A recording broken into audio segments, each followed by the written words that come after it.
Good morning, good day, and good night, everyone. DapperTetu here, Hoot Hoot. It is time. Sorry, I'm just thinking of Lion King. I recently saw a clip of Scar. It was like just a compilation of just Scar. And that's all I have in my mind now. So when I say, it is time, it is Rafiki time. Yes. But that has nothing to do with what we're going to play tonight. So, I'm going to get in close. We're going to play some more Dream Daddy. I hate doing that, but I can't. I started this, I must end it now. But yeah, this game's probably gonna take a while for me to stop, so okay. Let's go on into the live feed in 3, 2, 1. There we are. Howdy, howdy. Now let's get this game.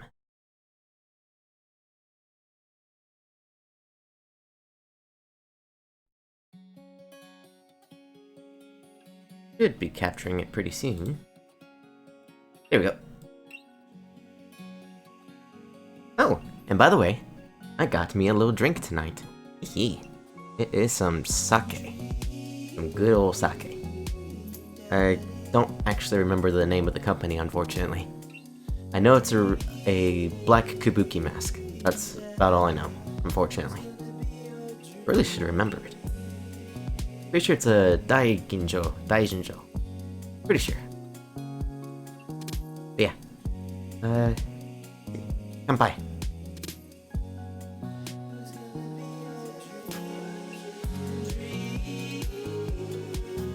Good stuff. Good. Gotta lightly sip it. That should definitely open me up and make me blush even more.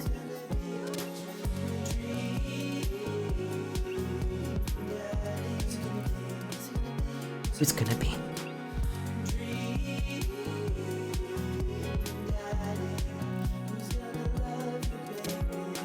My bet's on Robert. Anyway. Oh wow, it really saves a lot. I didn't know it auto-saved that much. Okay. Nice transition. Nice.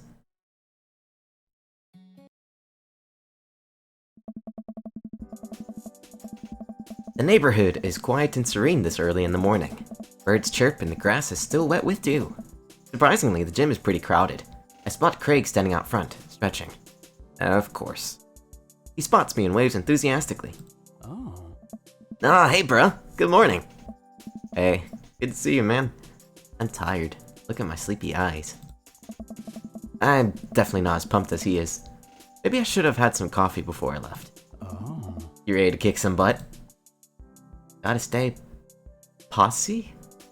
With your help, I am. Help! With your help, I am.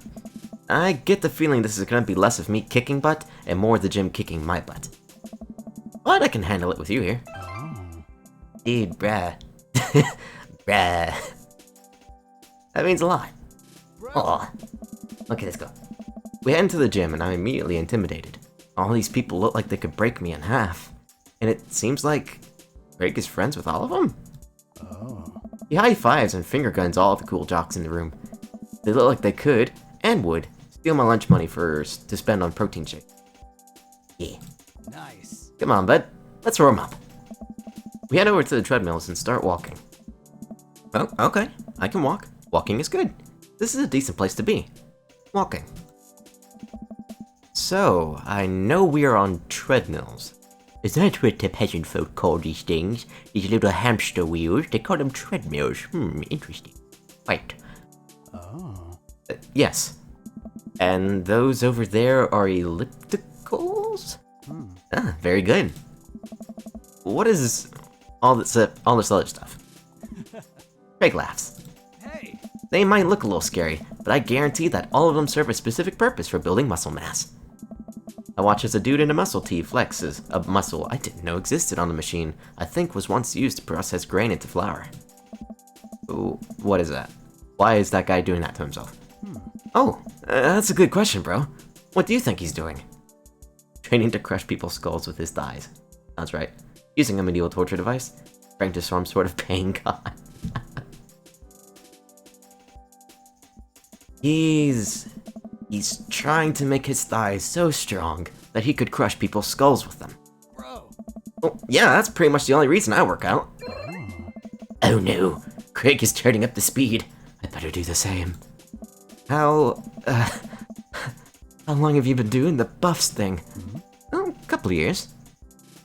And what do you do when you're not daddying or working on buffing? Oh, I coach my twin softball team. It still counts as both dadding and buffing. I keep busy. What do you do for fun? I love learning. I try to live my life as close to a Jimmy Buffett song as possible. I check out my... I don't do that. I don't say learning. I try to educate myself about the world around me. I'm like a sponge for knowledge, you know? Soaking up all that intellectual content. You know, the history, the paranormal, wilderness survival, all this treadmills, aliens, most of those things. So you watch the History Channel too, huh? Yes. Wow. I'm doing so good, oh dear. One sec.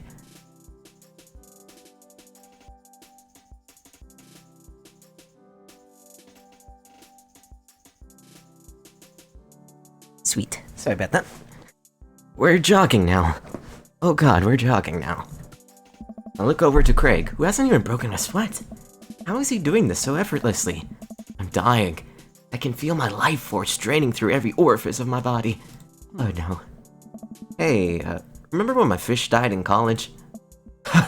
No! I don't like that story. Oh my god, is he really bumping up the speed again? I guess I'd better do it too. Oh, this is fast. This is very fast. Oh no. And we were at that party, and you vowed to make me feel better? You tell me to create a distraction, so of course I do a sick keg stand, and got everyone cheering. And then I tried to steal a fish from a fish tank at the party with my bare hands, like an idiot. Bro. And then you drop the fish and it's flopping around and you panic, so you run up to me post-keg stand with a dying dirty fish in your hands that you scooped off the ground, and you're yelling at me that we need to leave. And so we're running out of the frat party with a fish and trying to give it mouth-to-mouth resuscitation. And we get him home, and you get him in a bowl of water, but the prognosis is grim. And the next day he's, alive and well. Nice. Yeah, the Nair did catch the great fish thieves of Grand Ridge U. And they never, will. I shoot off of the end of the treadmill and crash into the wall. Oh, Jesus, that hurt. Bro. Sorry about that. Dude, bro, you okay? Drake offers me a hand and looks over for my injuries. Ow. Fantastic. I managed to stand up and rub my back. It doesn't hurt now, though. I'm sure it will later. I don't know. Ugh, you don't have to push yourself like that, man. Always know your limits. Well, I think I might call our gym adventure here. Nice. You sure? Yeah. Alright, man. Well, how about you this? Drake hands me a shaker bottle full of thick green liquid, excuse me.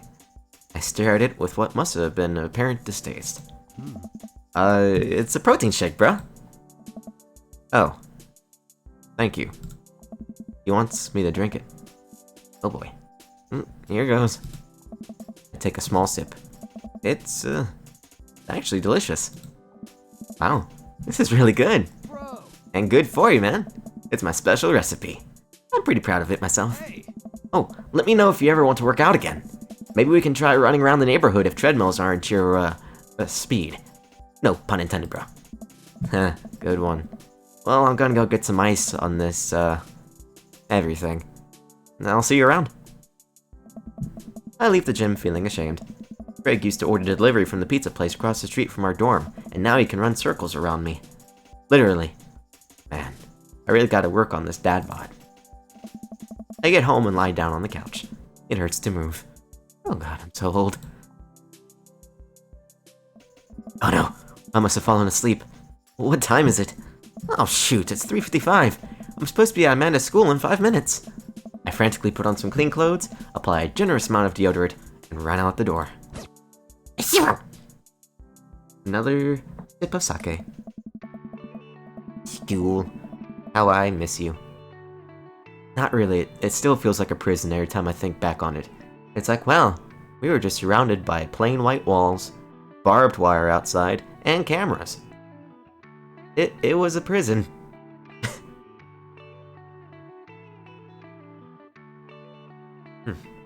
Good sake.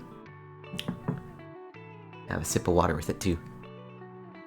Drink responsibly and correctly.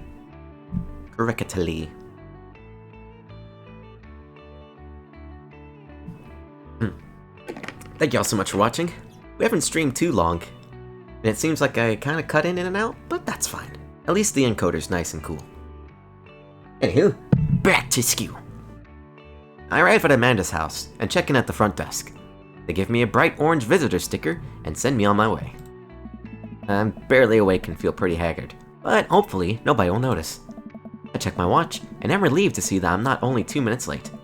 Wait, was it room 103 or 108? Oh, I spot a youth standing at his locker and approach him for help. Excuse me, kind sir, would you know where Mr. Vega's classroom is? Youth turns around and looks me up and down with heavily lined eyes. Heavily lined eyes, excuse me.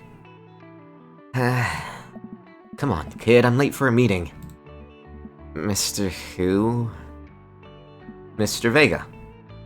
I don't know, have you tried the exit? Okay, wise guy, are you gonna help me or not? Fine. Up those stairs and to the left. Can't miss him. I head up the stairs and walk around, unable to find Mr. Vega's classroom anywhere. After a couple minutes of searching, I head back downstairs. That punk youth sent me on a wild goose chase. Hello, Darth. How's it going? Since spoilers? Oh no. Ah, thanks for the follow, Darth. I appreciate it. I'm not sure why it's a dinosaur. I didn't set it that way, but that's fine. A happy dinosaur he is. Happy. Yeah, I kind of have spoilers on all these people. Anyway, all these paths. Back when this game was new, I watched every single path. So I kind of know how it goes, but not really. It's been a while. But thank you for following, man. Thank you for following. Let's see. Head up the stairs, wild goose chase. Yes. I head back to where that low-rent Gerard Way?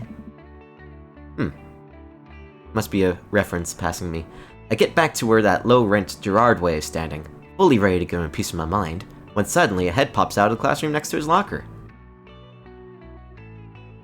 Oh, thank you. Thank you. I appreciate it. Oh, by the way, I'm drinking sake tonight. Usually I don't drink and stream because that might accrue issues, maybe. But then again, I'm not too sure. And I like sake, so I'm gonna stick with it. But anyway, head pops out of the classroom next to his locker. Oh. Lucian, don't you have a third period to get to? Fine, Mr. Vega. Wow. Now, I'm officially 10 minutes late. I glare at him as he walks away. We're not cool. Oh, you must be Daffin. This period's almost over. Would you mind waiting in the back? I'll wait anywhere. Mr. Vega leads me in, and I take a seat in one of the comically small student desks in the back. I might get stuck in this. Alright, where were we? Now, who can tell me about the unreliability of the narrator in J.D. and J.D. Salinger. Excuse me. Alright, where were we? Now, who can tell me about the unreliability of the narrator in J.D. Salinger's Catcher in the Rye? Yes, Colin? Colin stands up and does a thing where he blows into the crook of his elbow. The crook of his elbow to make a fart noise. The whole class erupts into laughter. Alright, everybody. Very funny, Colin. Please sit down. Now, Holden Caulfield is an unreliable narrator in the sense that the bell for the end of the period begins. Oh, sorry. Well, the bell for the end of the period rings. All of the students immediately get up and make a break for the door. Sweet Manchego. Sweet Manchego! Sorry. Remember to do the reading and answer the response questions on page 194 in your textbook. Nobody's listening. Or not, I guess. Mr. Vega turns to me and sighs. Middle schoolers, right? Don't you teach high schoolers? Both. You know, budget cuts. Ah, right. Thank you so much for coming in. Oh, no problem, Mr. Vega. Please, call me Hugo. I don't know. I don't normally do these impromptu parent-teacher meetings, but as I'm sure you know, Amanda's a very bright student, and I'm concerned about her recent behavior. What's going on? Amanda has never been the most, engaged student, but I know that she cares. Recently, though, she's been falling behind. She's not completing assignments and has been doing rather poorly on tests. I'd normally chalk this up to senioritis, but, this is strange. I thought Amanda always shared everything with me. It hadn't even crossed my mind that something might be wrong. I don't know. I just wanted to ask, is everything okay at home? Spunky! Hello, Dream Daddy! I know, it's amazing. Welcome, welcome, welcome. Oh, I haven't seen that emote before. It's nice. Prisma 13 party. I like it. We just moved, she's fine, she has a tendency to ball things up. I'd say we just moved. Well, we just moved recently, but it was only on the other side of town, and Amanda was more excited about it than I was. Well, see if you can talk to her about it. I know she values you a great deal. and would appreciate your guidance. If she keeps heading down this road, I know how important art school is to her, and I would hate to see her miss out on scholarship money that she clearly deserves. I'll make sure to talk to Amanda. Thanks for letting me know, Hugo. Hey! Anytime. Oh, that smile. Oh, sorry. On my way out, I stop, thinking for a moment. I turn to Hugo. Hey, Hugo? Yes? They ever catch that rye? Yes. Hey. I leave the classroom and make my way out of school. I'm still a little bit in shock that Amanda was able to hide this so well from me. She's always been such a force for positivity in my life, especially after we lost her father. Amanda must be done with classes for the day by now. I'm sure she would appreciate a ride home, and maybe I could talk to her about what's going on. The little Bugs Bunny noise that she does. Anyway. I pull up to the carpool, and Amanda hops into the passenger seat. So, did you have fun gossiping about me? Mr. Vega and I actually just gossiped about our celebrity crushes. Oh, so you talked about Mario Batali the whole time? It was a very productive meeting. I'm pretty hungry. Can we grab something for dinner? Sure thing. We can make something at home. Ooh, let's go to the mall. Does that sound good to you? Yeah, sure. But why the mall? Jeez, can't Dad take his daughter to the mall? Will he buy me things? I will buy you a thing. Singular. It'll be a single french fry. Not even the ketchup packet. Sounds like a deal to me. We drive in silence for a short while.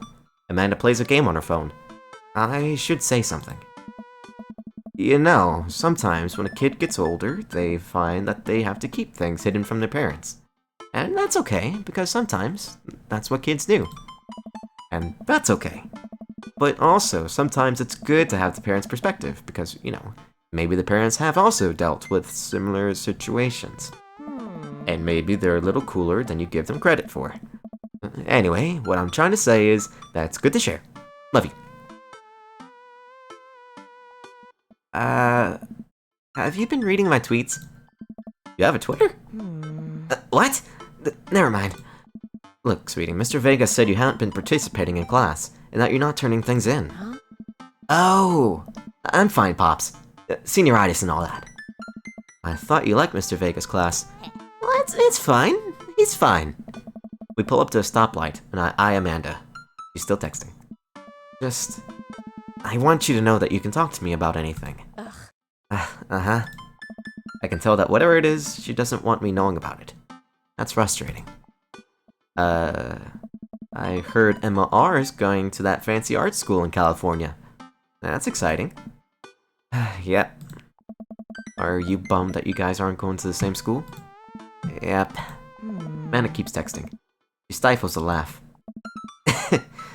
What's so funny? It's a, I don't think you'd get it. Okay. Who you texting? Noah. Who's Noah? A friend. Does he go to your school? Yep. Do you... like Noah? Huh? What? No! Dad! Ugh. I can't believe you would... Ugh. Dad. I mean, jeez. Why would you... Ugh. Gross. Sorry, just asking. Dad, he's just my friend. Guys and girls can be friends. He's my friend. Okay. Jeez. This is going well. Well, good talk. Love you, kiddo. He leans forward and turns up the radio. I guess that conversation's over. To the mall, then. Pew! Thank y'all so much for watching. We've been streaming for 23 minutes. And I have taken 2 sips of my sake, and I have 1 water bottle.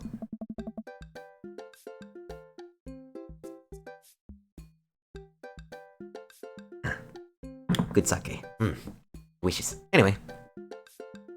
We arrive at the mall, a big indoor shopping center with a couple different floors. It's kind of dead. That doesn't stop a mall security guard from yelling at a group of loitering teens. Ooh, let's eat something disgusting for dinner. Hell yeah. Language, Missy. Heck yeah. Better. Sake, let's go. I unfortunately forget the name of the company. It's a black kabuki mask, and the kind is a Daijinjo. I think that's how you pronounce it. Or maybe it's Daijingo. I have a picture, but I think it would waste too much time trying to find it. Oh, might as well. I mean, I've already set it into the aether. Okay, 110. It's called 110 Black. It's a Junmai Daigenjo. It's really tasty. I enjoy it. But you gotta be careful with sake. It's pretty potent. And it'll make me blush half as much as this game does. So, let's go. We approach the food court and evaluate our options. There's greasy restaurant after greasy restaurant. My heart burns just looking at the menus. Nobody looks happy to be here. So, what are you in the mood for? Bread dipped in sugar? Bread dipped with... Ugh. Let me read this again. So, what are you in the mood for? Bread dipped in sugar, bread with cheese on it, or do you just want me to inject some fat directly into your bloodstream? I extend my hand to her. Would you do me the honor of sharing some nachos? Takes my hand with a grin. It would make me the happiest, cheesiest girl alive. We order a giant pile of chips and unnaturally orange cheese from a very unenthusiastic and possibly stoned teenager. We take a seat at a rickety table and dig in. Ugh, these are bad. These are very bad. And also strangely delicious. We have to eat through the pain. We enjoy the fluorescent, cheesy goodness together until we're all out of nachos. So, something's been bothering me for a while. Can you explain memes to me? Memes are unexplainable, son. I'm sorry. Which meme? All memes. Ugh. Amanda sighs deeply and places her head in her hands. Ugh. Dad, it's complicated. See, memes are inside jokes shared by a bunch of people that get less funny the more people do it. So the problem is that by the time a meme gets to you, Dad, all us youths have already done the joke to death. Oh. And what's worse is that the movies and the TVs and video games will try to jump in on the meme train, but just based on how long it takes to make them, the meme will be long dead by the time it comes out. So it just dates it, and it isn't funny. Oh shit, what up? Ugh. Dad, please. Oh. Anyway, changing the subject. Where to now? Want to go to that goth store? Hmm? What? You know, the one that's all black and tries to establish itself as anti-establishment despite being an exact representation of the establishment? I, don't know what store you're talking about? You know, the one where you can buy chain wallets, and it's basically an assault on what people fought so hard against for in the punk and hardcore movements of this. Bleh. I'm gonna reread this all over again. Sorry for the goat bleh. You know, the one where you can buy chain wallets, and it's basically an assault on what people fought so hard against in the punk and hardcore movements of the 70s and 80s? Huh? Dude, you gotta be more specific. The one you threw up in that one time. Oh, that one! Yeah, let's go. Hey. Yep, this is definitely Hot Topic. No, it's more like that, one of the many skate shops that are inside malls that hardly have any skateboards in it. It's mainly clothes, and then maybe some wheels inside the cabinet. You know, that store. I forget what it's called. Oh, and it's also chock full of vans.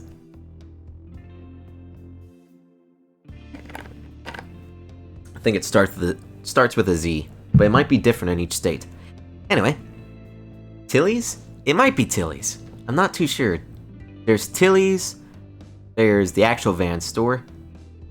Journeys really doesn't have any skateboards. That one is all mainly Vans and Converse. And Timberlands, too. It might be Tilly's. I just know that in the malls near me, there's a specific store that's, not quite a Spencer's, but it's not quite a Journeys either. And it has a few skateboard things inside it. I'm not sure what to call it. Anywho, Amanda runs into the store with me trailing behind her. She makes a beeline for the back. That's where the clearance is. Hey. Ah, there it is! You can still see the outline, kinda. Oh, that's sad. I'm just imagining that the skull rug right here is actually what she's talking about, and that her throw-up is very reminiscent of a skull. That's a lot of throw-up. Anywho, I'm so... proud? Speech! Amanda. Yeah. Speech! Alright, I'll do it if you stop chanting, jeez. Huh. Amanda stops immediately. I clear my throat. Thank you all for joining us here today to commemorate a historic moment that would forever shape, history. On a day very much like today, some 5 years ago, our very own Amanda and Titos has too much blue raspberry slushy on an outing to the mall. Oh yeah, by the way, our last name is Titus. Titus. I am Daphne Titus, and she is Amanda Ann Titus. And we are the Titus. Huh. Tituses. After begging her father to take her to Dead Gotham Beyond, that is the best name, sorry. After begging her father to take her to Dead Gotham Beyond to buy rainbow suspenders, good choice, she proceeded to throw up all over the display of My Chemical Romance merchandise. Oh no. Her loving father had then to pay for said merchandise, which to this very day remains among our possessions. Thank you. Amanda is moved. She begins clapping, slow at first, faster and more vigorously. Several other patrons turn their heads. One of them also starts clapping. I bow my head. Wheel! Yeah. Oh, hey, chain wallets! While Amanda busies herself looking at band t-shirts, I try to find something of interest to myself. Not much for a dad to look at in Death Gotham Beyond. Peruse the band t-shirts. Look at ironic mugs. This is me though, right here. Check the clearance bin for hot deals. There's a big cardboard box of marked down items. I'm pretty sure $4 for purple eyeliner is a good deal. I think. I wonder if I would look good in purple eyeliner. Hell yes, I would. Would I? Ooh, I know who this is. Okay, let's go. I'm gonna have to come up with the best voice for them. Okay. Gonna get some water. Excuse me.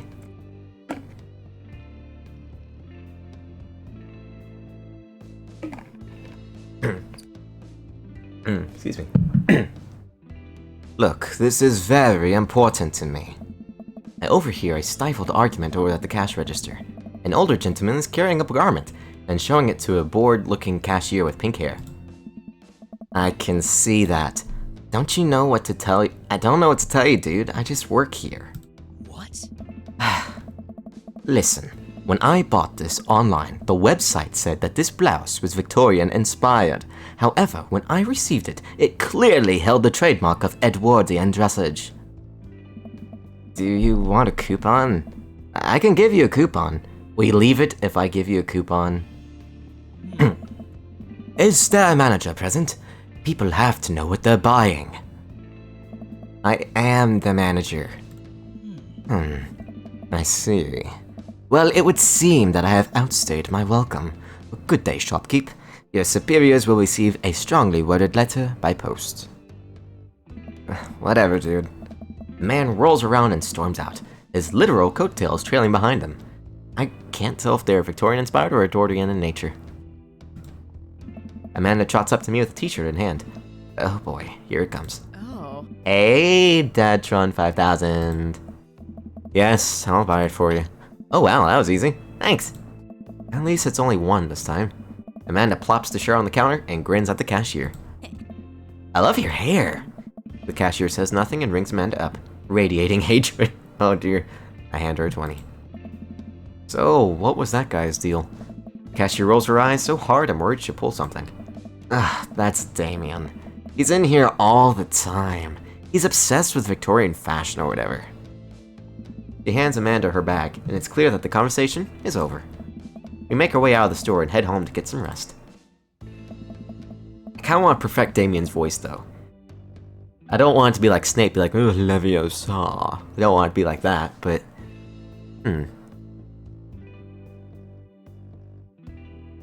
Yeah, I don't know how to... I think I just have to read the lines over and over before I get a good voice. Anyway, Amanda and I sit on the couch, trying to find something to watch over bowls of ice cream. Oh cool! Long Haul Paranormal Ice Road Ghost Truckers is on. Your favorite, right? Oh hell yes. They have to make it over the Canadian tundra before the ice road melts, but they're also hunting ghosts. Oh. Also, the trucks are haunted. This is an episode I've already seen, but it's one of the best. Caleb and Flint Dogbone, the twin brother truck driving and ghost hunting duo, find themselves in the greatest peril yet. Oh no, the ghost done got control of the truck. I can't steer on the damn ice roads. Let me use this EVP meter to try and communicate with the spirits. Flint, we're about to die. Almost got it. If you listen carefully, it sounds like it's saying, "You're going to die." That's because we are about to die. Ooh, this is art. The episode ends, and Amanda excuses herself to go and start arguments on the internet. Oh, so Twitter. Nice. A little more sake for me, please.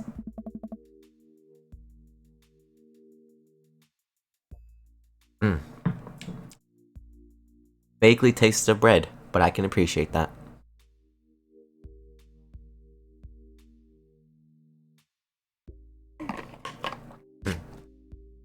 Good. I stay up a little longer, curious about the exploits of Caleb and Flint Dogbone after their disastrous ice road accident. Afterward, I crawl into bed and get a good night's sleep. Do.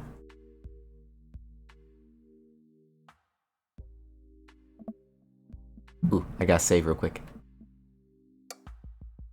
There we go. Zzz. Zzz. Morning, sleepyhead. 5 more minutes. You have never ever let me have 5 more minutes, so get up. Fine. We have cereal for breakfast, and spend the morning putting together furniture. Amanda is much better at interpreting the tiny manuals. We're able to put together a few shelves and one desk, but I'm pretty sure it's supposed to be a bookcase. Huh. Oh wow, so they just Lego'd it. Nice. So, you excited for the cookout today? Excited to beef up my grilling skills. If there's food, I'm excited. That's me. That is me. I'm all over those terrible store-bought sugar cookies that everyone brings to parties. Yeah, those are bad. Which means there are more for me. Don't you want to meet some of the people in the neighborhood? I'll probably end up standing uncomfortably in the corner with a plate of food and hope that nobody talks to me. Dad, you're a beautiful work in progress. We will get that butterfly to emerge from the cocoon. The social butterfly. Well, we better start getting ready then. We definitely don't want to be late. What? No, we have to be fashionably late. Who shows up to a cookout on time? You know what? We're going early, just because you said that. I head out the door, and Amanda reluctantly follows.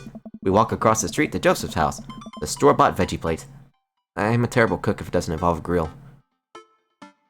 That's a lie. I can cook pretty well.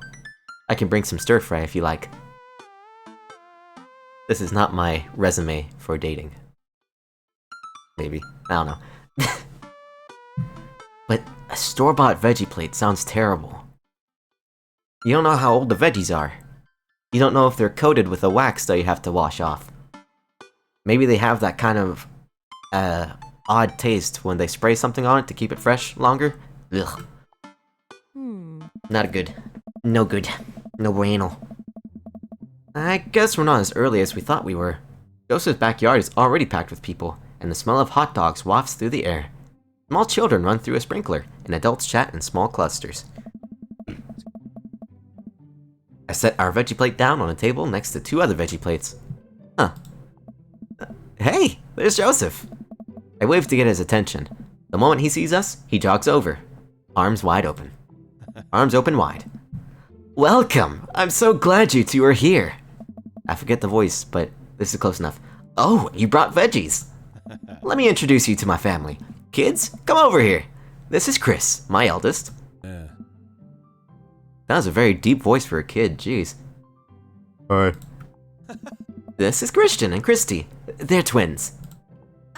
They stare creepily and say nothing. We'll just leave them on the frame for a little bit. Just to soak in the terror.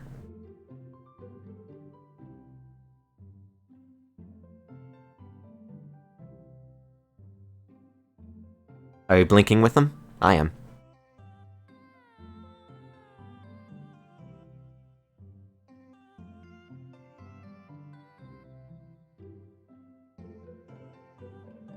Okay, that was creepy. And of course, there's our youngest, Krish. Oh, wait, where is Krish? Maybe Mary put him in the crib. Oh no, it's that woman from the bar the other night. What's she doing here? Oh, and how could I forget my lovely wife, Mary? Joseph pecks her on the cheek. She smiles. Aw. Ah, Mary, sweetheart, did you put Krish to bed? I'll have to go look for him. What? You'll have to... What? Joseph takes a moment and regains his composure. Mary, this is our new neighbor, Daphne and his daughter, Amanda. I'd shake your hand, but I have a glass of wine that I need to tend to. Oh, I love her. Nice to, meet you, Mary. For the first time. I never saw you in that bar. Never.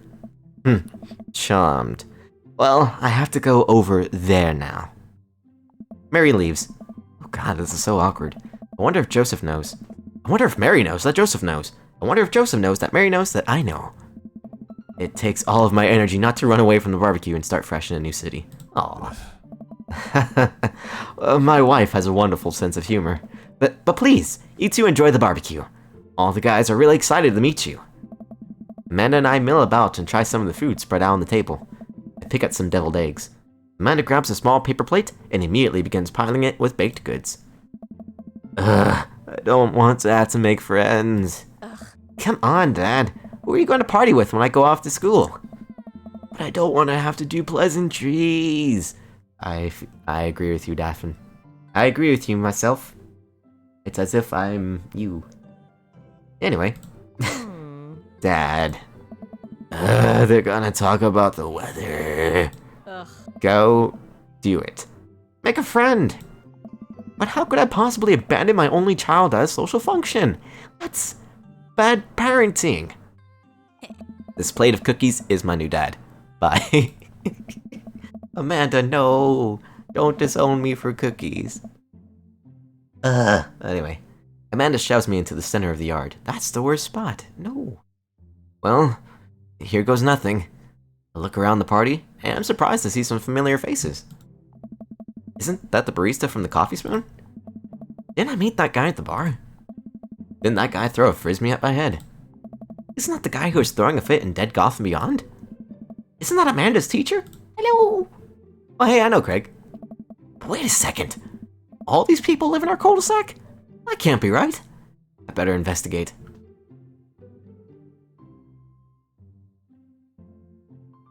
I'm going to talk to Robert and Brian.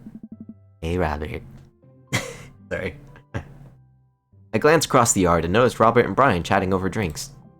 Man, I don't think I want to deal with being one up by Brian or whatever happened with Robert last night. Oh no, they caught me staring. Oh no, Brian's waving me over. Shoot. Flash a smile and walk over to them. Hey, guys. Oh, Duffin. How the heck are you? Settling into the neighborhood alright? Oh, you betcha. Got the living room in order at least. Oh, that's great to hear. I've been doing some living room work as well. Finally got the 50-inch in there. The game looks great on high def. Oh boy. Oh, Daphne, have you met Robert yet? Yeah, we've met. Robert regards me over his whiskey. Good seeing you again. We were just talking about my most recent camping trip. Spent a night out in the woods with Daisy and Maxwell. She's definitely an outdoorsy one. Even caught her first fish. It's good to see you talking about your daughter out like that. I bet she loved it. Oh, taking out your daughter, not talking. Anyway. It's good to see you taking out your daughter out like that. I bet she loved it. Hey. It's great that she loves the outdoors. Mine loves, being inside. Brian raises an eyebrow at me. Being inside making art. She won a local competition for that art. Yep. Did I put it on too strongly? Robert stares at me blankly for a second. Hey. Anyway, I haven't gone camping in years. Not since the last time. Same here. Well, things change once you have Wait, what happened last time? Robert takes a long sip of whiskey. I take a long sip of sake.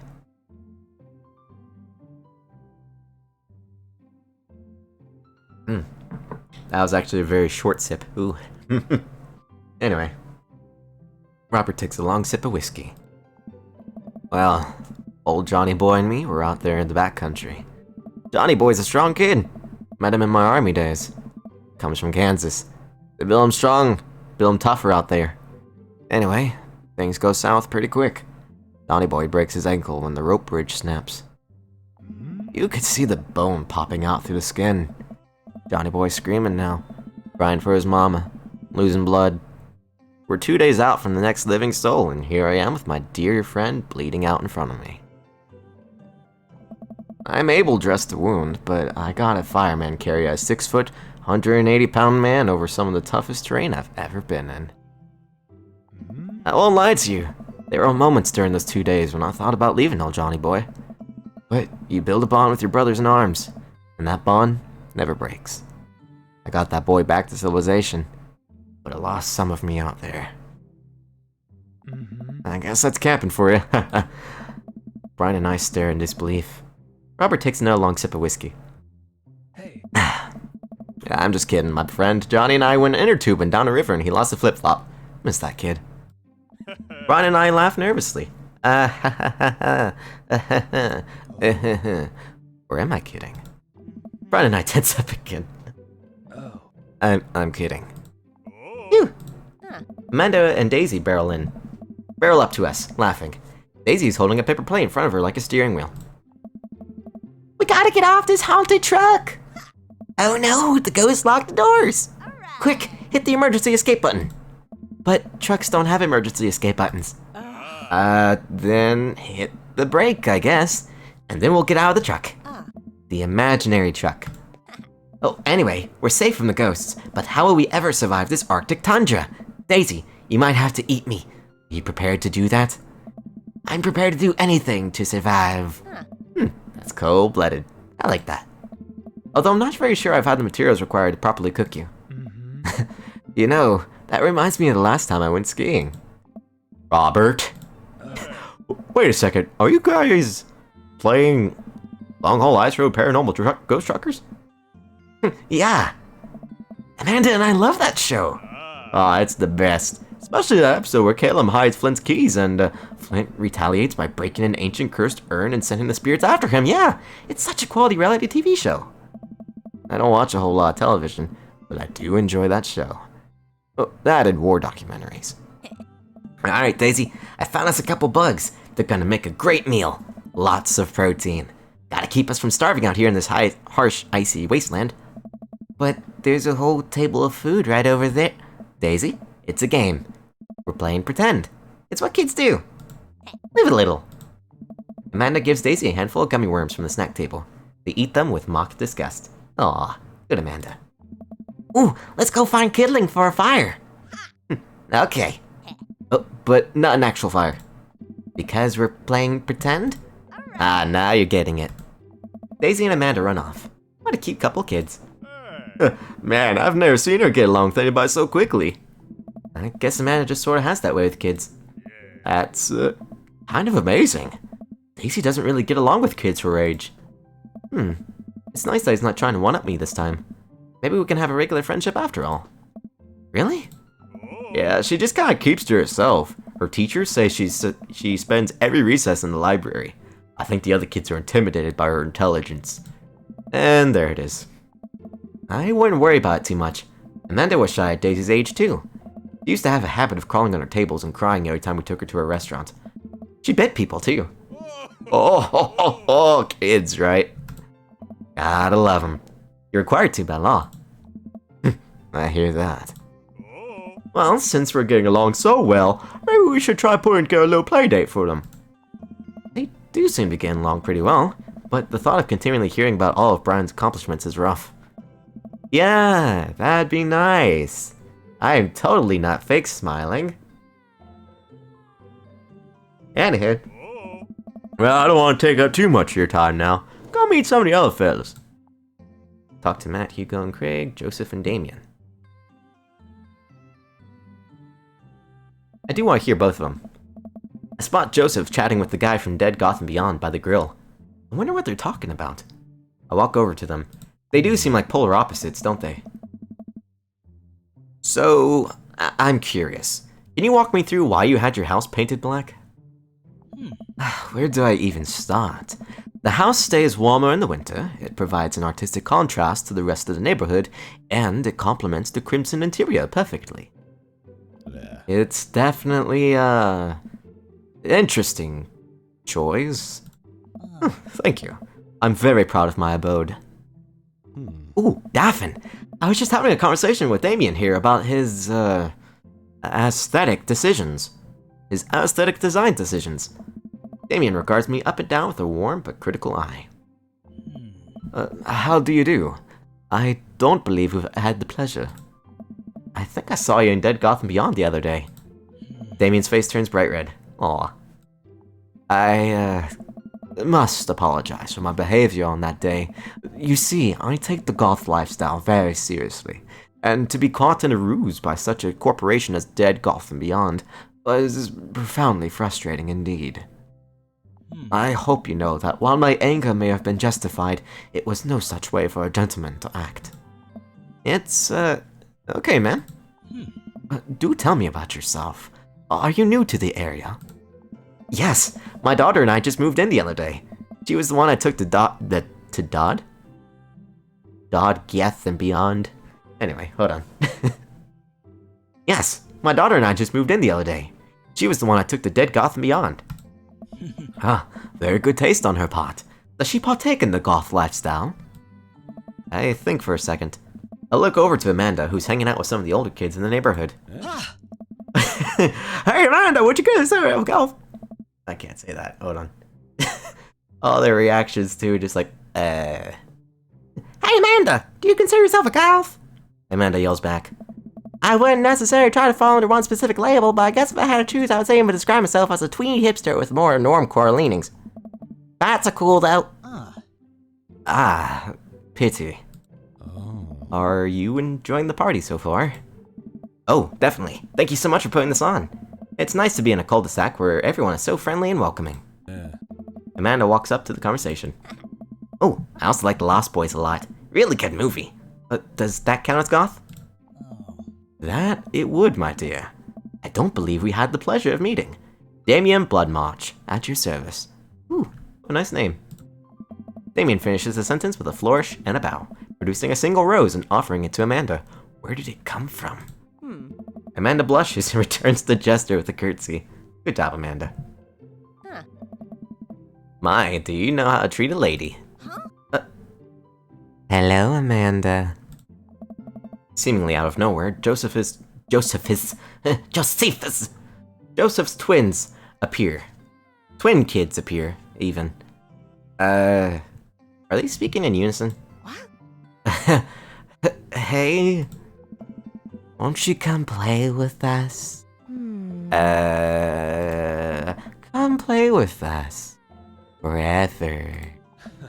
Guys, enough with the creepy twin shtick. We've talked about this. Christian and Christy slowly back away. Aw, they got personality. Where do you think they got that from? Mary pops into the conversation, wine in hand. I, don't know. Mary takes a long sip of the wine. Good job, Mary.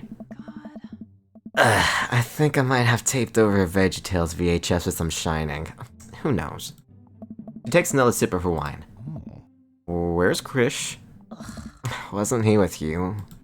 You had him a moment ago. Honey, did you lose our baby? He's probably stuffing dirt in his mouth. He'll be alright. Toddlers are pretty resilient. Mary tips her glass to me. Ain't my first time to the rodeo. It's my fourth. I have squeezed 4 little... Sweetheart, would you do me a favor and please find Krish? That would be great. I'm sure he's fine, jeez. Mary? Okay, jeez, fine. Mary finishes her wine and wanders off. Probably to find another bottle.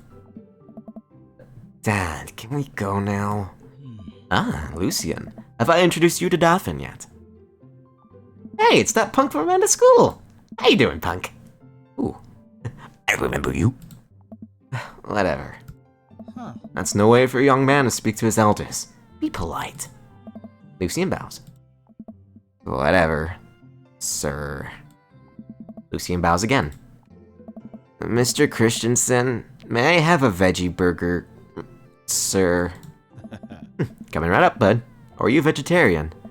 Yep. Ooh, make that 2 veggie burgers. Did you know that some people in the Victorian era were vegetarians? They described carnivorous type people as bloodlappers. Dad. That's really interesting, Damien. Joseph turns to the grill. Just a hint of a tattoo peeks out from underneath his sleeve. I can't believe I didn't notice it before. It looks like the bottom of an anchor. Whoa, is that a tattoo? Yep. Yeah, I wasn't always a youth pastor, you know? That's so cool. Want to see mine? What? Lucian pulls back some rubber bracelets, revealing a lopsided 666 in black ink. My buddy gave me a stick and poke tattoo last week. I think it's healing up pretty good. Lucian! Oh no. Talk about this later. Oh, that's pretty cool. What's the significance of the tattoo? I don't know. I just thought it looked sick. Well, in my opinion, the only reason you need to get a tattoo is because you want one. Careful though, that number carries weight. Man, Joseph is a way cooler youth pastor than I thought. I just figured youth pastors popped out of the womb with the Bible. Wonder what he did before preaching. Let's go talk to Matt, Hugo, and Craig. Oh, they're all busy with conversation. Matt and Hugo seem to be embroiled in an intense discussion. Craig looks on, smiling politely. I walk over to say hi. Well, I don't think it's fair to try and compare 2 art movements like that. Periods in art only exist because they're a unique byproduct of the social and political climate of a time and place, and to try to take something like, let's say, the Rococo period and compare it to postmodernism in America, you're completely disregarding the context in which makes a work of art is created. Matt and Hugo seem to be so busy talking that they don't even notice me. Greg leans in. Dude, I have no idea what they're talking about. Dude, I have no idea what's happening. I do want to listen in on Matt and Hugo. Oh. That kind of comparison just eliminates the reason art movements are so important in the first place. You're not wrong, but I think there's no harm comparing one work of art to another. You could definitely say one painting is better than another if you're evaluating technical skill from a purely formalist standpoint. If I showed up to you a Matisse, and then something by the Dutch masters, which one would say... hold on. If I showed you a Matisse, and then something by the Dutch masters, which one would you say shows more technical prowess? I am so lost right now. I shoot a worried glance over to Craig, who returns it. Even the baby is confused. She's like, I'm baby. I have no idea what's going on, I'm baby. Well, sure, you could say that the Dutch masters were technically more skilled, but I would argue that while the Dutch masters were better painters, Matisse has better paintings overall. I have no idea what you guys are talking about. Well, that's pretty subjective. Art is dead. Let's go with subjective. Well, that's pretty subjective. How do you mean? Well, that painting of the guy with the apple in front of his face is pretty nice. Matisse rocks. Oh. That's a Magritte. Right, art, sorry. You're fine, dude. We were just discussing the importance of context when talking about artwork. Listen, all I asked was if you liked Van Gogh or Picasso better. Hugo throws up his hands in frustration. But they represent two completely different art movements. How could I possibly choose between the thick, creamy impasto of the post-impressionism and the abstractionist beauty of cubism? Man, that's all way above my head. Me too, man. Yeah, it's all good, man. The cool thing about art is that we can all perceive it differently. A single piece could have a totally different effect on each person that looks at it, and that's awesome. Oh. Just 1 minute about that. Hugo, please. Hey. Sorry, I just get really fired up about art stuff. Daphne, how are you liking the neighborhood? It's pretty nice. Everyone's been super friendly. Seems like your daughter's fitting in just fine. Matt points across the yard to see where Amanda, Daisy, and another young girl are playing. They're all sitting cross-legged in the grass, picking weeds and weaving them into little flower crowns. Pretty adorable. The girl I don't recognize jogs over to us. Oh, what is it, what is it, sweetheart? It's a flower crown. I thought you'd look cute in it. Oh, well, there's only one way to find out. Matt takes the flower crown and places it on top of his head. Aw, am I cool now? The girl stares at him, thinking it over. Nope. But you're slightly less uncool than you were before putting it on. Hey, Daphne, this is my daughter. Hello. Oh, I'm Carmencita. Amanda comes over with Daisy in tow. Dad, look, we're making friends! Yeah. Are you making friends? You better be making friends. Yeah, actually. Amanda, you remember the cool barista from the coffee shop, and my old college friend, and, your teacher. Hey. Oh, hi, Mr. Vega. I didn't realize we were neighbors. Oh. Yep. You still gonna get me over that, You still gonna get me that overdue term paper? Ha ha ha ha, great seeing you. Amanda finger guns her way out of the conversation like a champ. Good job, Amanda. She learned the finger guns move from me. I'm very proud. She's definitely a charmer. Speaking of which, where did my son go? Huh? Hugo looks around the party. He must have finally spotted him because his eyes go wide. Huh? Ernest! Ernest Hemingway Vega! Are you smoking? Oh. Ernest is holding a lit cigarette. Nope. Dude, Ernest. I see Ernest across the way. He casually takes a long drag of his cigarette and then flicks it into a gutter. Unbelievable. Excuse me. Hugo marches over to Ernest, and I turn my attention to Matt and Craig. Kids, right? Hey. Man, I do not envy Hugo. The last barbecue we had, Ernest tried to shove a sparkler down Joseph's pants. Nearly burned down half the yard. And the barbecue we had before that, he actually burned down half the yard. And then it spread onto my lawn and burned down half of my yard, too. Hugo walks back over to us, practically dragging Ernest behind him. I'll look at him in his little Kenny hoodie. Hey, everybody. Sorry about that. Daphne, this is my son, Ernest. Hello. Ernest looks away, sulking, his hands shoved deep in his pockets. Hugo nudges him impatiently. Hey. Nice to meet you, Ernest. What grade are you in? Does it matter? Oh. Ernest? Okay, I'm in the 8th grade. God, are you happy now? I'm sure you're just dying to know. Yeah. Good for you. I go now. I'm tired of talking to old dudes who blame my generation for the failing economy. Ouch. Ernest! Oh yeah, because I'm totally embarrassing you. Ernest puts earbuds in and storms off to stand in the corner. Well, that was certainly something. I remember middle school. Tough days. That's like the dark ages for me. I just blot out most of it. There's some good moments though, I have to admit. I hope he finds some good moments in this game.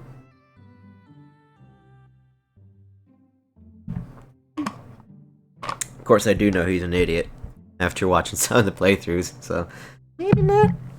Hope he has a better middle school someday. He seems nice. Hugo puts his head in his hands and sighs. I'm so sorry. He's having a really rough time. As much as I want to be the cool dad, I have to be the authoritarian dad, and he clearly resents me for it. Excuse me. I mean, I think as a dad and a teacher, that's about as authoritarian as you can get. Honestly, are any of us cool dads? Is it even possible to be a cool dad? What? I'm as cool as a cucumber. Hey. See, that right there. You can't say that. My kids think I'm cool. But for how long, Craig? How long do you think we get to be the cool dads? Oh. I don't know. Hey. I think we just have to accept the fact that as dads, we've become the machine we once raged against, and accept our fate to unironically wear socks with sandals. Your kids may think you're cool now, but the moment they hit puberty, you're doomed. Amanda's 18 and she still thinks I'm cool. Oh. I yell across the yard to my daughter. Amanda, I'm cool, right? Amanda just laughs. She keeps laughing. Ugh. I see your point. Poor Dad. As much as we all want it, I don't think it's as important to be a cool dad as it is to be a good dad. We can't all be best friends with our kids. It just doesn't work. I mean, look at me and Ernest. Oh. Our job as parents is to make sure our kids turn out okay. Yeah, you're right. But it'd be nice to have it both ways. Hearing these guys talk about this makes me think of my relationship with Amanda. We get along so well, but there might come a time where it won't be like that. Is college when that happens? Hey. Don't let us eat your time. Don't let us eat your... Blech. I cannot read tonight. I apologize. Don't let us eat up your time, Daphne. Go meet up some of the other people around the neighborhood. Oh. And without further ado, let's work some magic. Joseph closes his eyes, takes a deep breath, and gets to work. With the greatest of ease, he sets patties on the grill, flourishing as he flips his spatula in the air. It's easily some of the best grill work I've ever seen. Oh. You guys think this is my first time in front of a grill? He's working faster now, effortlessly tossing cheese onto patties and perfectly grilling onions on the side. One after another, the dads take notice and crowd around Joseph to admire his masterful technique. Oh. You probably didn't know this, Daphne, but Joseph's known well here for his grill. The sake. It's coming against me. It's rebelling.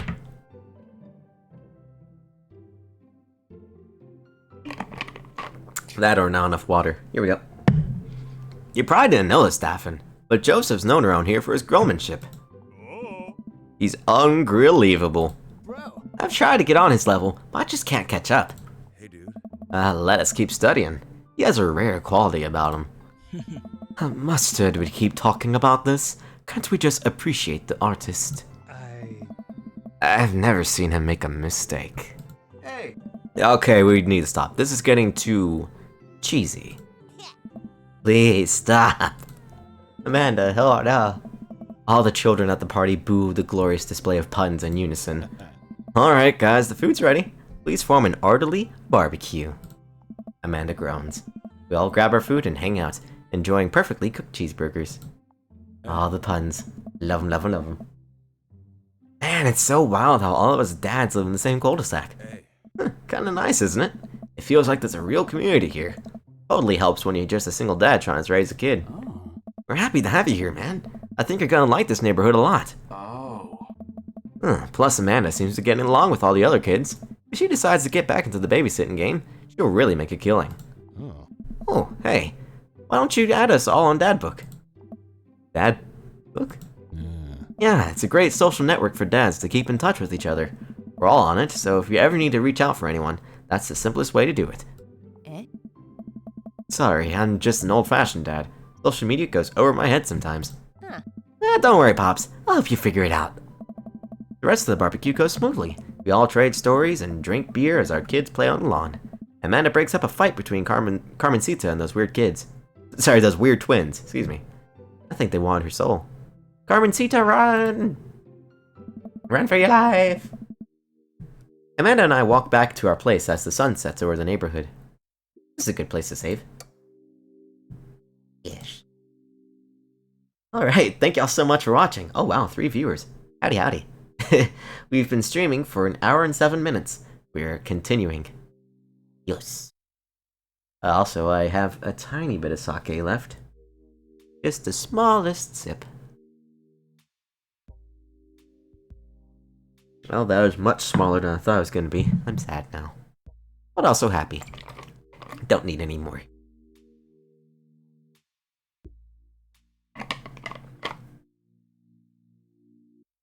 Be sure to drink your water. Always. Anyway, Amanda and I walk back to our place as the sun sets over the neighborhood. Pretty fun party, don't you think? I mean, I got a burger in me. I felt like I was at a networking event. That makes sense.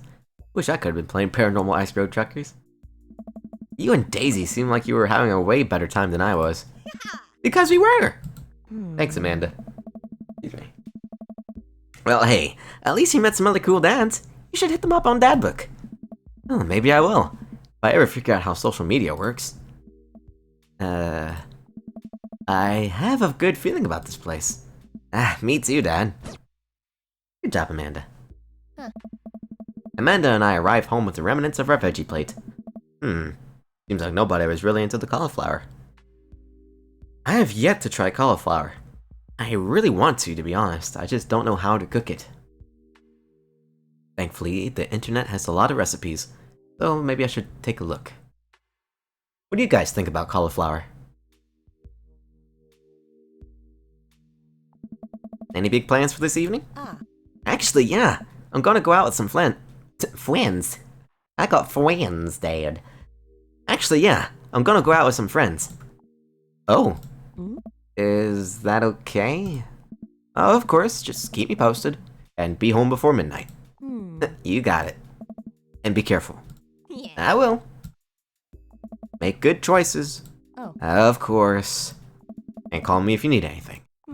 Dad, you're not gonna do the thing where you wait silently for me to come home in the living room with all the lights off, are you? What? No, I've never done that, and I never will do that. Okay. Do you have plans tonight? My plans were kinda to eat ice cream and watch TV with Amanda, but I'll find something to do. I'm gonna work on some stuff. See how long I can sleep for. Throw a party. I'm gonna throw a party. Yeah, a real rager. All the other dads in the a real rager. All the other dads in the neighborhood are invited. I'll see if I can get you a spot on the list, but honestly, it's looking kinda tight, and you might just have to wait in line. I know the guy at the door. I'll get in, no problem. Oh, good job, Amanda. I'm just relaxing tonight. Have fun, okay? Great. See you later. I watch Amanda drive off into the night. I really do hope she has fun. I plop down in front of the TV and turn on some Wine and Dine Mastermind with celebrity chef Gavin Chapman. Looks like Gavin's making a roasted rack of lamb with rosemary mashed potatoes. Rosemary is a good herb. That's good. I'd love to be able to cook like that. Although I think if I was actually good at cooking, I'd use my powers for evil. Like, just making baked Alaskas all day instead of any food of real nutritional substance. Yeah, that's pretty... That's a genuine fear there. Man, Gavin Chapman just caught that thing on fire, but he meant to do that! What a professional! I lose track of time as I blaze through several episodes of Wine and Dine Mastermind, and also one episode of some cooking show called Meat Hell. Well, that is the kitchen, isn't it?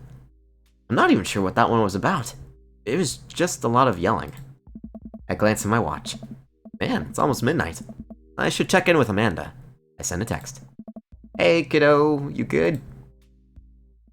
I wander into the kitchen as I wait for a reply. Amanda's phone is almost always in her hand, so I'm sure she'll respond soon. Unless she's driving home now, in which case I hope she doesn't respond soon because I definitely taught her better than to text and drive. I reach into the freezer and grab an ice cream sandwich. It's a little late for this, but I think I earned it after a long day of, socializing. Oh, I got you there, Daphne. My social batteries, when they're dead, they're dead. I take a, 3-hour nap after talking to people. It's kinda sad, but it's what you do, I guess. For now. I check my watch again. And then my phone. Nothing yet. Okay, see, now I'm worried.